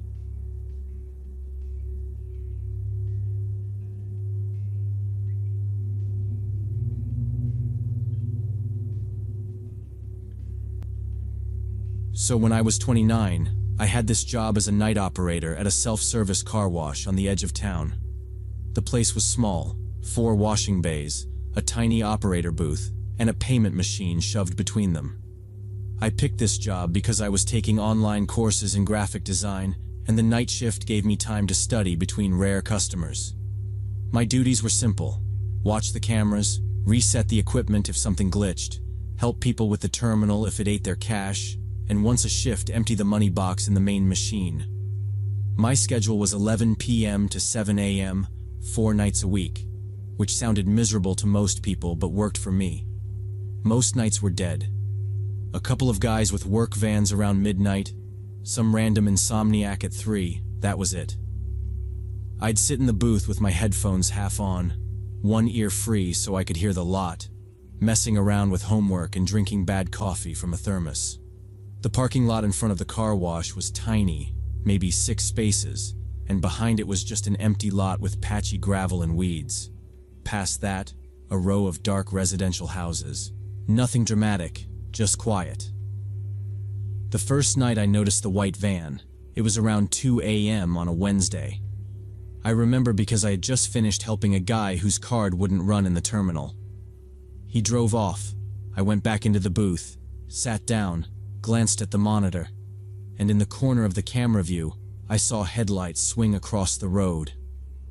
A white panel van rolled by slow, then stopped further down, not in our lot, but at the roadside opposite the empty lot. For a second, I figured he might turn in, but he stayed on the shoulder. From where I sat, I could see the van through the booth window if I leaned a bit. Old model, sides dirty, no logo, no windows in the back. Nothing special, just one of those vans every plumber seems to drive. I assumed it was a long-haul guy or some delivery driver who needed a break. People pulled over on that stretch sometimes to nap or check their phones. I watched for a minute. Didn't see anyone get out. Didn't see the doors open. After a while, I stopped paying attention. About half an hour later, I glanced up again and the van was gone. I hadn't heard it leave, which was weird, but the road noises blended together and I was listening to something on my laptop. I only really thought, guess he moved on, and went back to my work. Next night, Thursday, around the same time, it showed up again in the same spot. I first noticed it on the screen, that same shape in the background of the camera image, just barely inside the frame. When I leaned to check out the window, I realized the headlights were off, but it looked like the engine was running. I could see faint exhaust in the cold air drifting under the streetlight. That already seemed odd. Nobody sits on the roadside at 2 in the morning with the engine on and all the lights off for no reason. But I didn't jump straight to worst-case thoughts. I told myself maybe it was someone local who didn't want to go home. Maybe a guy in a bad marriage. Or someone who'd had a fight and just needed a place to cool down. The van was far enough away that I couldn't make out the plates in the dark, and I wasn't going to walk out there alone just to satisfy my curiosity. It stayed there longer this time. Every few minutes I'd find myself looking back at it, both on the monitor and out the glass, watching for a door to open or someone to step out. Nothing. No movement at all that I could see. Eventually, after something like 40 minutes, I looked up and saw empty road again. The van was just gone. I remember thinking it was a little creepy, but then a customer pulled in and I got distracted and the night went back to normal. I had Friday off. I tried to be productive and work on a project, but the sleep schedule I'd built around the night shift was all messed up. By the time I actually had to go back in on Saturday night, my whole body felt out of sync. Still, once I got into the booth and did the usual checks, it felt routine again. I kept glancing toward the roadside more than usual, expecting that white van around too, but the hours passed and nothing appeared. Saturday had more customers than usual, people washing cars after the weekend. I was constantly stepping out to help with change or explain how the foam brush worked. Whenever I sat down again, I'd automatically check the far edge of the cameras. No van. At some point, I told myself I was being weird about it. It was just a vehicle that happened to stop in the same place twice. The rest of the shift went like normal. Around 7 a.m., I collected the cash from the machine, sealed it in the bag, locked up the booth. My car, an old Honda, was parked at the edge of the lot about 30 meters from the booth, close to the exit. It was early dawn, still pretty dark. The streetlights were on but dim. I had my bag over my shoulder and the cash bag in my hand. I walked across the concrete, thinking about getting home and showering, when I suddenly felt this sharp chill down my spine, like something in me just locked up. That feeling when you're being watched. I stopped, turned around and froze. At the far edge of the empty lot, in the shadows, sat the white van. It had probably been there a while, I just hadn't seen it from the booth at that angle. I picked up my pace toward my car, but then heard the sound of an engine starting. The van began moving slowly from the empty lot in my direction. I switched to a jog, then to a run. My keys were in my jacket pocket, and of course they were buried in the corners. I shoved my hand in while I ran, fingers slipping on my phone, receipts, everything except the keys. Behind me, the engine revved louder and the tires squealed. They weren't just leaving, they were coming straight for the lot. I reached my Honda, heart pounding, and yanked my pocket inside out. The keys flew out and hit the ground, bounced under the door a little. For a second, I lost sight of them. I dropped to my knees, grabbing at the concrete, and in that moment, the van shot into the parking lot, way too fast, heading straight at my car. I snatched the keys, almost dropped them again, got the door open and threw myself inside. Out of the corner of my eye, I saw the van brake hard and slide sideways, stopping a few meters in front of me, blocking the exit. The side door started to slide open. The door hadn't even finished opening when I saw two men inside in dark hoodies. One was already stepping out. I turned the key with shaking hands. The engine clicked once, then again. On the third try, it coughed and started. I slammed the car into reverse. The Honda jerked back just as the first guy reached my door. I heard the handle rattle and felt the door jerk, but the car was already rolling. I didn't try to squeeze through the exit. I aimed for the strip of grass and broken asphalt on the side, bounced over the curb, and swung around the back of the van onto the road. I drove toward the nearest 24-hour supermarket. I grabbed my phone, hit emergency, put it on speaker, and told the dispatcher I was the night operator at the car wash, that a white van had tried to block me in, and two men had jumped out. She asked if they were following me. I kept checking my mirrors. The road behind me stayed empty. She told me to park somewhere busy with cameras and wait in the car until officers arrived. I pulled into the supermarket lot and parked by the entrance under the camera dome. I waited there in the driver's seat, watching the road. After about 10 minutes, a patrol car stopped near me. One officer came to my window while the other watched the road. I cracked the glass and went through everything again. I gave them the only description I had. Older white van, maybe a Ford, dirty sides, no windows in the back, two men in dark hoodies. I admitted I hadn't seen their faces and couldn't read the plates. Officers drove back to the car wash, but the van was gone and nothing to see. They checked the door and asked about cameras. When I said there were no cameras outside, only old ones in the booth, they opened a case but said it would be hard without plates. I quit the week after my boss called it an incident and refused cameras or security. I never found out who those men were or what they wanted. I tell myself it was about the cash in the machine, but the way they boxed me in and rushed my door makes me think it might have been something worse.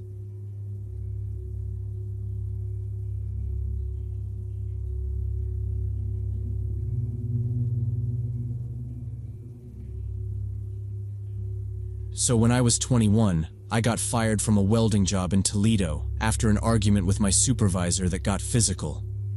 I didn't throw the first punch, but I definitely threw the last one. And either way, the result was the same.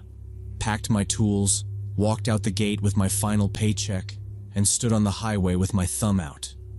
I was too proud and too angry to call my parents in Cleveland and ask for a ride. I didn't want to explain that I'd screwed up again. Didn't want to hear my dad's silence on the other end of the line. I told myself hitchhiking would just be a temporary thing, one ride to the next bus station. But I knew I was really just avoiding that phone call. Cars went by without slowing, drivers giving me that quick, guilty look and then pretending they hadn't seen me. After a while, an old gray Ford sedan, 90s model with a dent in the rear fender, drifted onto the shoulder and stopped a few yards ahead. Driver's window came down halfway. The guy behind the wheel was maybe mid-40s, work jacket, baseball cap, dark circles under his eyes. He asked where I was headed. I said Cleveland. He nodded like that worked for him and told me to get in.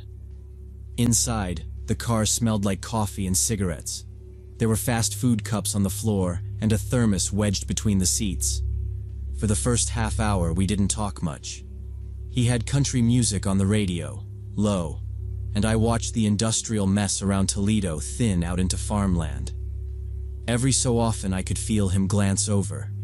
But that's normal when you pick someone up off the side of the road, so I let it slide. Then he started in with the small talk, where I was coming from, what I did for work, if I had family in Cleveland. I kept it short, said I'd been at the factory, was heading back to my parents' place until I found something else. He laughed a little and said he'd worked factories his whole life, knew what it was like when management pushed you around. They think you're a dog, he said, whistle and you jump.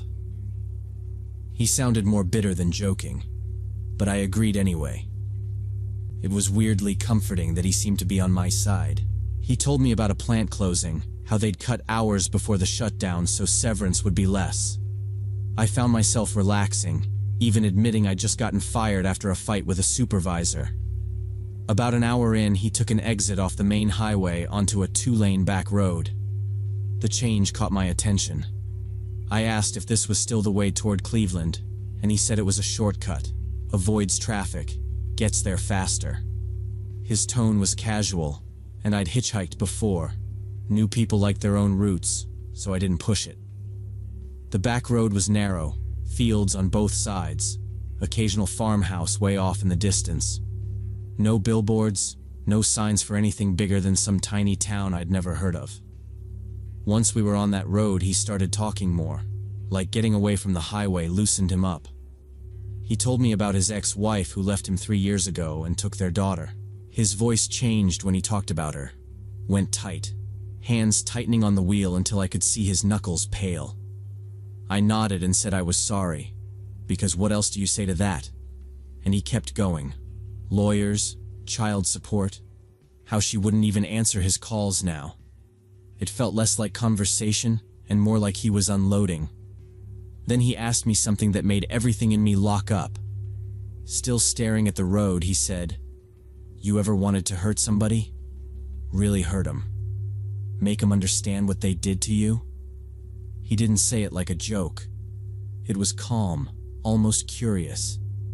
I gave some vague answer about everybody getting angry sometimes. Tried to laugh once, but it came out thin. Inside, I felt this drop in my stomach. I suddenly noticed how empty the road was, and how far off the nearest house looked. He took my half answer like agreement and kept talking. He said he thought about it every day. How to make her regret leaving, how to teach her a lesson. He mentioned waiting outside her job, following her car, then kind of trailed off like he'd said too much. I watched the roadside, looking for anything that said Cleveland, or at least the highway number, but we hadn't passed a sign in a while. The fields gave way to thicker trees, the road curving more, and it hit me that if something went bad out here, nobody would see a thing. I tried changing the subject, asked how much further we had to go. He didn't answer right away. His lips moved like he was talking to himself, too quiet for me to hear. Then he said, "The hardest thing is finding someone who understands, someone who won't judge you for how you really feel." The way he said "someone" made me feel like I'd just been moved into a different category. That's when I knew I needed to get out of that car. Not eventually, but now. I didn't argue with him or tell him he was creeping me out. That felt like the wrong move. Instead, I shifted in my seat and said I needed to use the bathroom. Asked if he could pull over at the next safe spot. I tried to sound embarrassed more than anything else. He finally glanced over at me, really looked this time, like he was deciding something. The car stayed in its lane for a few seconds, then he eased off the gas and guided it onto the gravel shoulder. We rolled to a stop. He left the engine idling. I muttered a quick, "Thanks, man," opened the door, and stepped out. My legs felt unsteady, but I made myself walk toward the drainage ditch like I was just some guy who'd had too much coffee.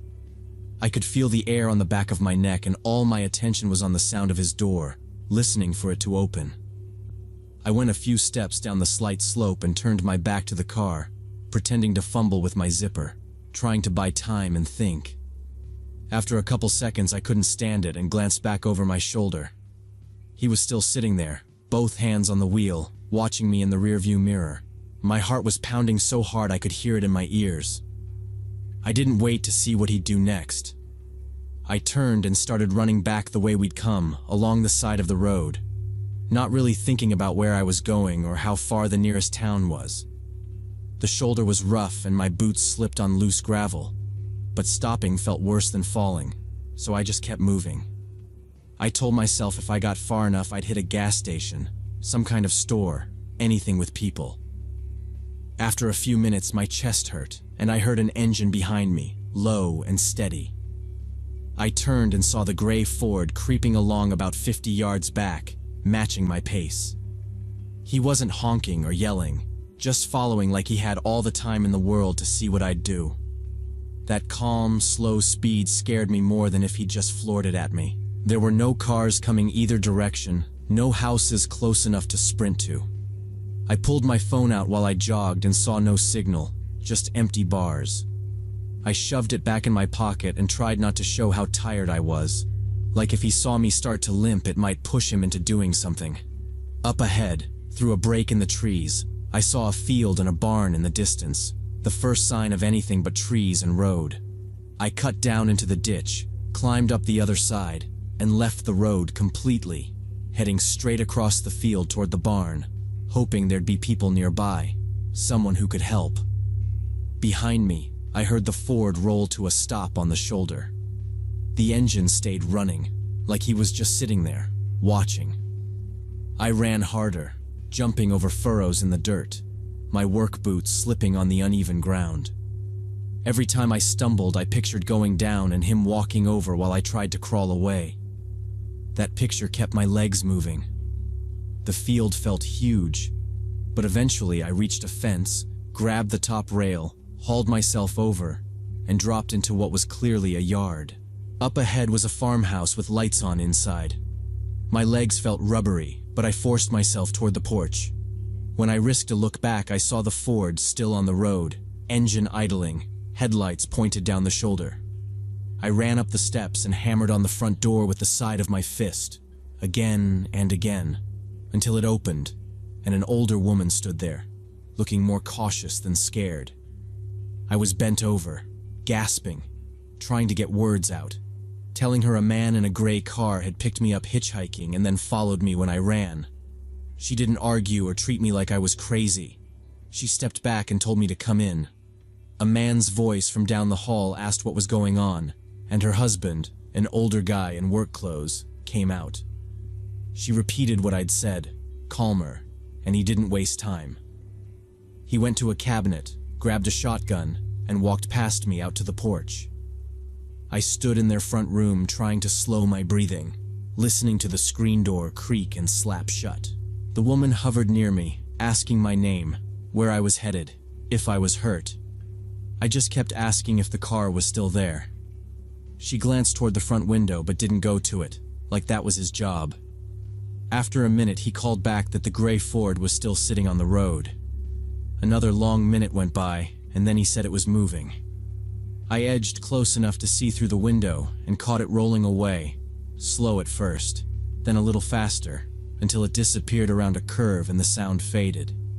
The woman picked up the phone and called the sheriff, gave their address, repeated my story in simple pieces. When she hung up, she said a deputy was on his way, but it might take a while, and told me to sit at the kitchen table. Time dragged, but eventually a patrol car pulled into the driveway, and a deputy came inside. I told the whole story again, from the factory to the back road to me running across the field. There wasn't much he could write. Gray sedan, older model, dent in the rear, guy in a cap. He went out with the husband to look at the road, then came back and said there wasn't much they could do without a plate number or better description. The deputy offered me a ride to the nearest bus station, so I took it. On the way, he kept glancing over and finally said, "You're lucky you ran when you did. We've had calls about suspicious vehicles on that back road before, but never caught anybody." At the station, I used a payphone to call my parents and told them I'd lost my job and needed help getting home. I left out the part about almost getting into a car with a psycho, just said I'd explain later. They said they'd send money for a ticket and told me to stay put. So I sat there in a plastic chair with my backpack by my feet, watching every car that passed outside the big front window, half expecting to see that gray Ford again. And I kept thinking about how all of it started because I was too proud to ask for a ride, and how close I might have come to never making it home if I'd stayed in that car.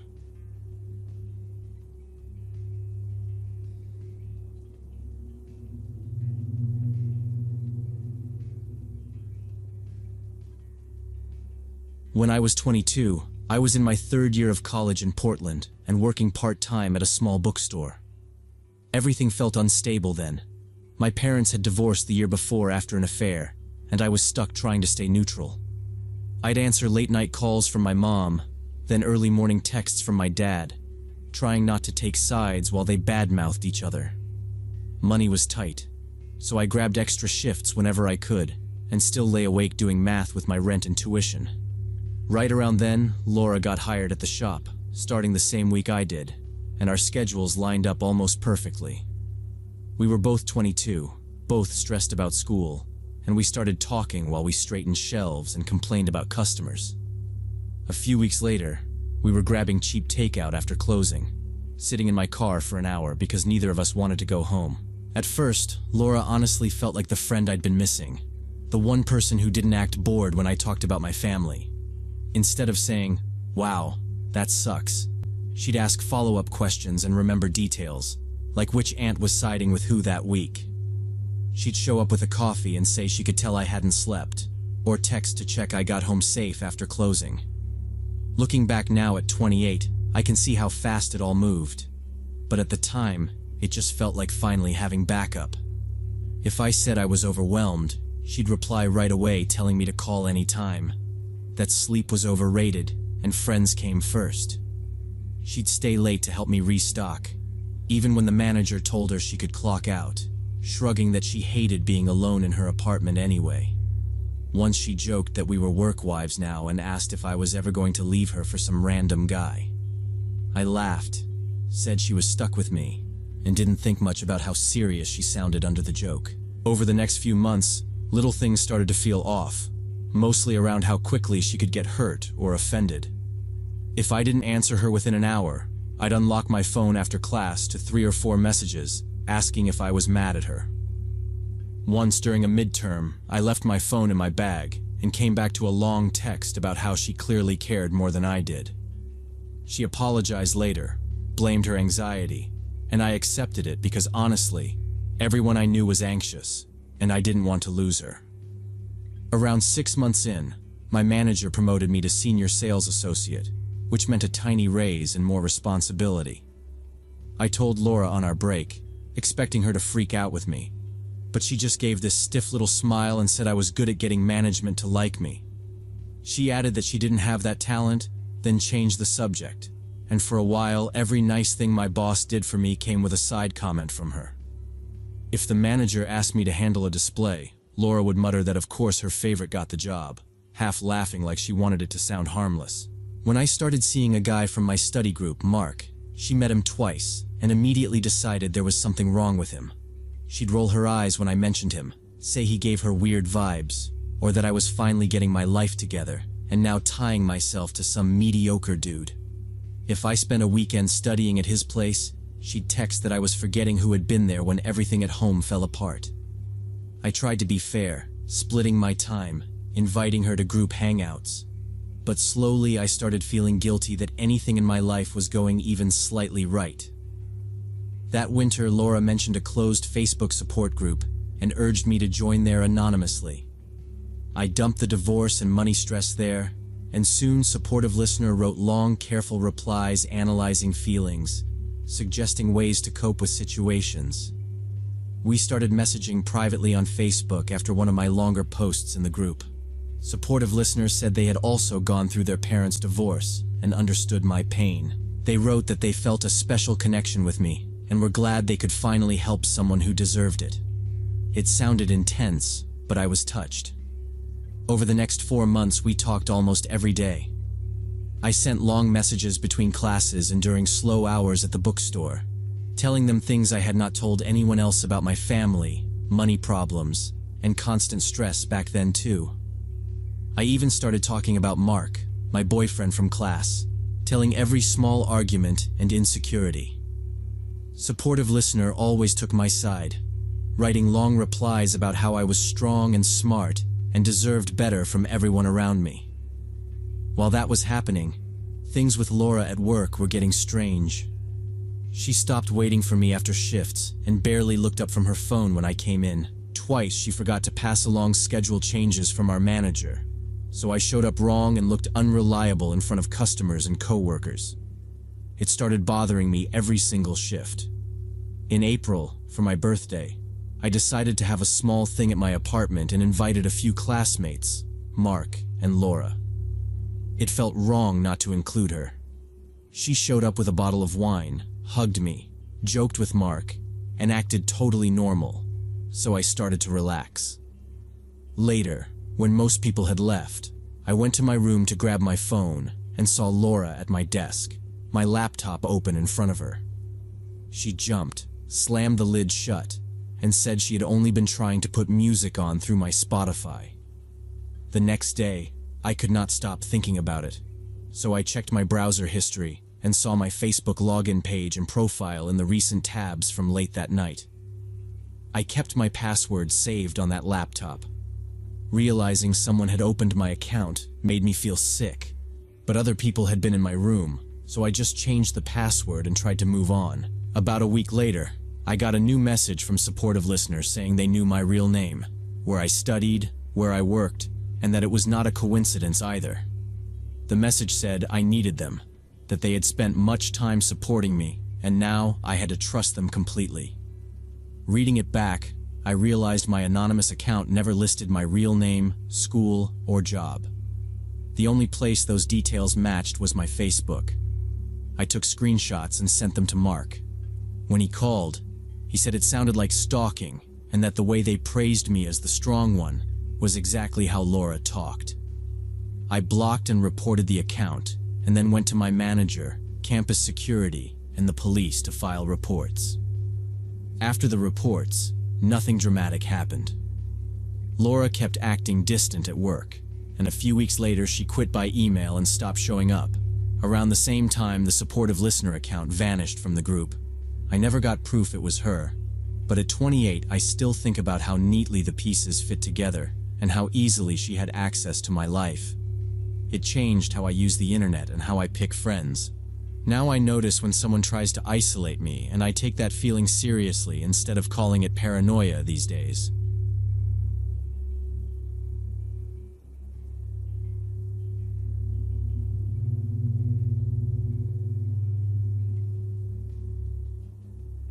I used to work as a pizza delivery guy last year and lived in this tiny 5th-floor apartment in the downtown area. The place was small but cozy and, most importantly, affordable for a college student. I was juggling classes, late shifts, and exam stress, so as long as I had a bed, a fridge, and Wi-Fi, I was fine.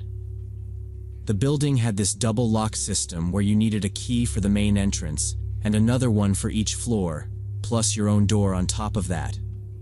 People always said the building was basically a fortress. Living on the 5th floor, I believed that and felt weirdly safe. Then, a few weeks before the incident, I started coming home to lights on that I was sure I'd turned off. I'd leave for work in the evening, lock everything behind me, and mentally note turning the switches off. When I came back after a few hours of deliveries, my ceiling light would be on, or sometimes the bathroom light, or the little lamp in the kitchen.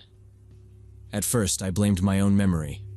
I was tired all the time, so forgetting a light didn't seem crazy. But it kept happening, like every couple of days. Nothing else ever looked touched. My laptop was where I'd left it. My clothes were in the same messy pile. The windows were still locked. Still, ever so slowly, that feeling crept in that someone had been inside my apartment while I was gone. At first, I chalked it all up to my own forgetfulness. I told myself I was overworked, half asleep, probably rushing and not paying attention. I didn't want to be the paranoid guy calling the landlord about imaginary break-ins, so I tried to ignore it. But the more times it happened, the more it got stuck in my brain. I'd be at work picturing my empty apartment and wondering if someone was walking around in there. Finally, I decided that if I was going crazy, I wanted proof either way. Before leaving, I started doing this little routine. I'd walk room to room, turn every light off, check the windows, lock my door, and then stand there and tug the handle twice. Then I started taking photos of my light switches with my phone right before I left. If I came back and something was on, I'd check the picture. Every single one showed the switches in the off position. That was the part that really messed with me. The pictures proved I wasn't just remembering wrong, but nothing else was disturbed, nothing missing, no marks on the door. The front door to the building always stayed locked, and you needed another key just to open the fifth-floor door. There were only a few of us living up there, and I recognized all of them from awkward small talk in the hallway. I kept running through scenarios in my head: maintenance with a master key, some previous tenant who'd never turned theirs in. But I had no proof, and no good way to bring it up without sounding insane. So I just kept doing my routine, and tried to live with that constant low-level unease. One night I was getting ready for bed, lying there reading some boring textbook chapter and trying to keep my eyes open. It was late, around midnight, and the building was doing that usual quiet thing: pipes ticking somewhere, elevator humming far off, a TV muffled a few floors down. I remember yawning, putting the book face down on the nightstand, checking that my phone was charging, and reaching over to turn off the lamp. The room went dark, and I settled back, already half asleep, when I heard a light scratching sound from my front door. At first, I told myself it was the pipes, but then it came again, very slow and deliberate, metal on metal, and a small clink like someone testing the lock. Adrenaline hit me so hard my hands went numb. Nobody could wander up to my floor. Whoever was out there had a key or knew what they were doing. I quietly slid out of bed and tiptoed to the living room. The scratching continued, slow and steady, and then I heard the door handle jiggle like someone was testing how much give there was. I froze in the middle of the living room, listening. It went quiet for a second, and I almost convinced myself it was nothing. And then there was this tiny mechanical click from the lock. It was the sound of the deadbolt turning from the outside. That broke whatever shock I was in. I spun around and rushed into the kitchen, keeping my steps as light as I could, and grabbed the only thing that could pass as a weapon in that place: a small paring knife that was honestly more for peeling apples than anything else. I remember how stupid the knife felt in my hand, but it was still better than nothing. I pressed my back against the kitchen wall, right in this pocket of darkness between the fridge and a cabinet, where I knew you couldn't see me from the living room unless you actually walked in. My phone was on the counter right next to me, screen glowing faintly while it charged, but even that felt too risky. I was terrified that any movement or noise would give me away, so I left it there. In the next room, I heard the front door creak open, slow and controlled, not like someone who lived there. Light from the hallway bled into the living room, just enough that I could see the outline of the door and a shape standing in it. From where I was hidden, I had a clear diagonal view into the living room. I could see whoever it was, but he couldn't see me unless he came looking. I held my breath and listened to my own heartbeat thudding in my ears. The silhouette lingered in the doorway for a few seconds, then stepped fully inside and gently pushed the door closed behind him. I heard the latch catch. Whoever this guy was, he was now locked inside my apartment with me. I tightened my grip on the knife until my hand hurt, and tried to keep my breathing quiet and slow. The intruder stepped in cautiously, moving his head around like he was trying to take everything in at once. As my eyes adjusted, I caught more details. He was tall and lean, wearing a dark hoodie with the hood up, the drawstrings pulled tight enough that most of his face was in shadow. The only thing I really saw was the reflection from his eyes when he glanced toward the window. On his feet were old tennis shoes with the soles worn down. They barely made a sound on the floor. He didn't say a word. He just started going through my stuff like he'd done it before. I watched him open my desk drawer, shuffle through my notebooks, move a few envelopes around, then close it without taking anything. He checked the little TV stand, looked under it, opened the small cabinet I used as a pantry, and pushed aside some boxes. His movements were fast but controlled, like he knew exactly what he was doing, but didn't want to waste time. Every time he turned his back toward the kitchen, I thought about rushing him, but I kept stopping myself. If I missed, or if that dull knife did nothing, I'd be alone in a locked apartment with a guy who was bigger and probably stronger than me. He kept circling the room, stepping closer to the kitchen entrance each time, like he was slowly working his way around the apartment. Those few minutes felt way longer than they probably were. I remember silently begging him to just grab something and leave so I could go to the police with a regular burglary instead of whatever this was turning into. At one point he paused near my bedroom door, looked in, then came back toward the kitchen. Eventually the man crossed the threshold into the kitchen where I was hiding, just a few feet away from me. He still hadn't noticed me in the dark corner. To my horror, he casually reached out and flicked on the light switch with the back of his knuckles.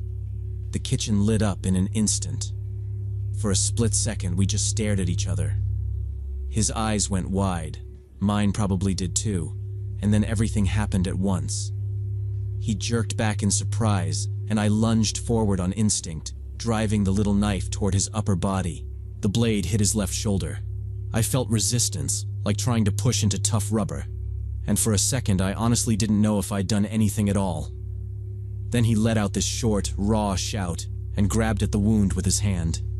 He swung at me with his other arm, a wild punch aimed at my head. I ducked, feeling the air move over me, and nearly lost my grip on the knife. I straightened up and lifted my arm again, ready to stab if he came closer, but he didn't. Instead, he spun around and bolted out of the kitchen. I followed him as far as the living room, just enough to see him yanking my front door open and stumbling into the hallway. There were small, dark drops on the floor where he'd been, a spaced-out line leading from the kitchen doorway to the entrance. I didn't chase him. I slammed the door shut, locked both locks with shaking hands, then finally grabbed my phone and called the police. When the officers showed up, they looked around, asked me the usual questions, and noted the blood. They talked about checking the building cameras and taking a sample, but it all felt routine to them, not urgent.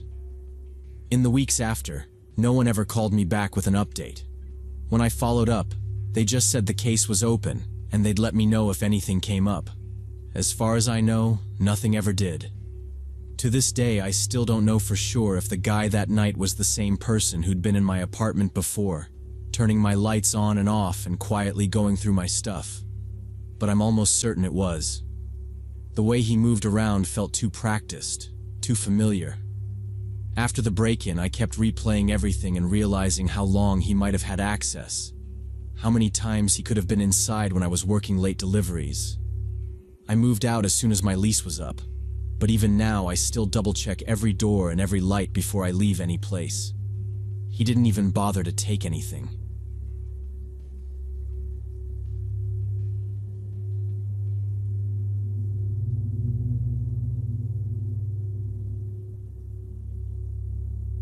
Three years ago, I broke up with my girlfriend after a 2-year relationship. We had lived together, shared bills, shared a friend group, and then in about 2 weeks it was gone. There was no cheating or drama, just months of small fights that wore us down until we admitted it was over. She kept the apartment because the lease was in her name, and I ended up sleeping on a coworker's couch, scrolling rental sites at 2 in the morning and feeling like a 23-year-old failure who had managed to blow up his whole life. Eventually, I took the first decent offer I got, a junior programmer job in another city about 2 hours away. It was not some dream position, but it paid okay, and it gave me a clean break. I rented a small studio near the office, brought my old PC, a mattress, and a couple of boxes, and that was basically it. After work, I would walk home, heat up something frozen, and just sit there in silence. I was 23, in a new city with no friends, and the only voices I heard were from podcasts and error messages. After a few weeks of that, I realized I needed to talk to people who were not coworkers or my ex in my head. I did not want to date again, not even casually. Just the idea of first dates and pretending to be okay made me feel sick. I mainly wanted someone to watch movies or go to concerts with. I downloaded a friend-finding app, set everything to friends only, and wrote in my profile that I had just come out of a long relationship. One evening, a woman named Alice messaged asking about a modern art exhibition. I told her I liked painting and that I would appreciate the company, and I reminded her I was only looking for platonic friendship. She replied that she felt the same, that she was burned out on dating and just wanted another art nerd to hang out with. We chatted about our favorite artists for a while. I admitted I liked colors and clear shapes because my brain was already messy from code. Around 10, I said I was tired from work and needed sleep. She answered, "Okay, sweet dreams." And I was almost out when my phone started buzzing. I assumed it was a group chat, but the screen was full of her name. Alice had sent a voice message that said 7 minutes something. For someone I had met that night, that felt like a lot. I thought about ignoring it until morning, but curiosity won, so I put in my earbuds and hit play. At first she sounded nervous, apologizing if she was being too much and saying she hoped it was okay to share something personal. Then her voice sped up. She told me she had done a tarot reading about me after our chat earlier. She said the cards showed two souls who belonged together, and that it was not coincidence, it was fate. She also said the cards showed us living a long life together and running a yoga or art studio. She kept saying it like it was already decided. Then she said she had seen my face in a meditation 2 months before. By the time the message ended, I felt awake and tense. I reread our chat, then wrote back thanking her but saying I was not looking for a relationship and had just come out of a long, painful one. Her answer popped up almost immediately as one solid block of text. No punctuation, barely any breaks. Just this stream of words I had to squint at to follow. It looked less like a reply and more like she had dumped her whole mind into the chat window that night. The basic message was that I did not understand the signs the universe was sending, that my no was really fear from old relationship wounds, and that she could help fix that. She wrote that if I let her in and stopped resisting, she could heal me with her energy. She replied again a minute later, another wall of text. This time she said she had talked to her Reiki mentor about me, and they'd checked our connection together. According to her, this mentor confirmed that on some astral level we were already bound, like we'd been paired long before we were born. She wrote that I was in denial now, but soon I would understand. That she could be patient because she knew this was predestined. She ended with something like, "You're in denial now, but soon you'll understand. I'll wait, because I know this is meant for us." Reading that alone in my small apartment made my stomach drop. I stared at the messages for a while, typed a few half-replies, then just blocked her on the app, turned my phone face down, and tried to convince myself it was over. Sleep that night was awful. Every time a car door slammed outside or my laptop chimed, I jolted awake thinking it was her on another platform. I kept replaying parts of the voice message in my head, the way she went from timid to completely sure we were meant. Around 3 in the morning, I checked the door lock again, hovered over the option to delete the app entirely, then told myself I was being dramatic and that blocking her was enough. In the morning, before work, I opened LinkedIn on my computer without really thinking. I had 2 new notifications. One was a recruiter, the other was a connection request from Alice, with my full name and the company I worked for right there. She'd also sent messages. "Why did you block me? We need to talk about this. It's not a coincidence you moved to this exact city." My chest went cold when I read that. I realized she'd found me just from my name and the basic job info on my Meetup profile. I didn't answer her at all. I blocked her on LinkedIn, closed the tab, then sat there staring at the office wall for a few minutes, thinking about what else she could dig up. Meetup had my first name, job title, and city. LinkedIn had my face and work history. No address or phone, but it still felt like way too much in the hands of someone who thought the universe had mailed her my soul. I went back to Meetup, deleted my profile completely, then opened every social media app I had, and turned off notifications and tightened some privacy settings. For a few days, I jumped every time my phone buzzed anyway. At work that afternoon, I must have looked rough because a coworker I'd been eating lunch with asked if I was okay. I gave him a short version of the story, just saying a woman from a friend app had gone overboard and tracked me down on LinkedIn. He frowned and said that was messed up. When our shift ended, I asked if he could walk with me to my car in the lot for a bit, just in case she decided to show up. He didn't laugh or call me paranoid, just said, "Yeah, of course." and for the next few days, he and another coworker walked out with me after work until I felt a bit safer. Fortunately, she never showed up in person. Either she didn't know exactly where I worked, or she didn't dare to come. After about a week, everything went quiet, and I didn't hear from her again. I still get a weird feeling and share way less online now.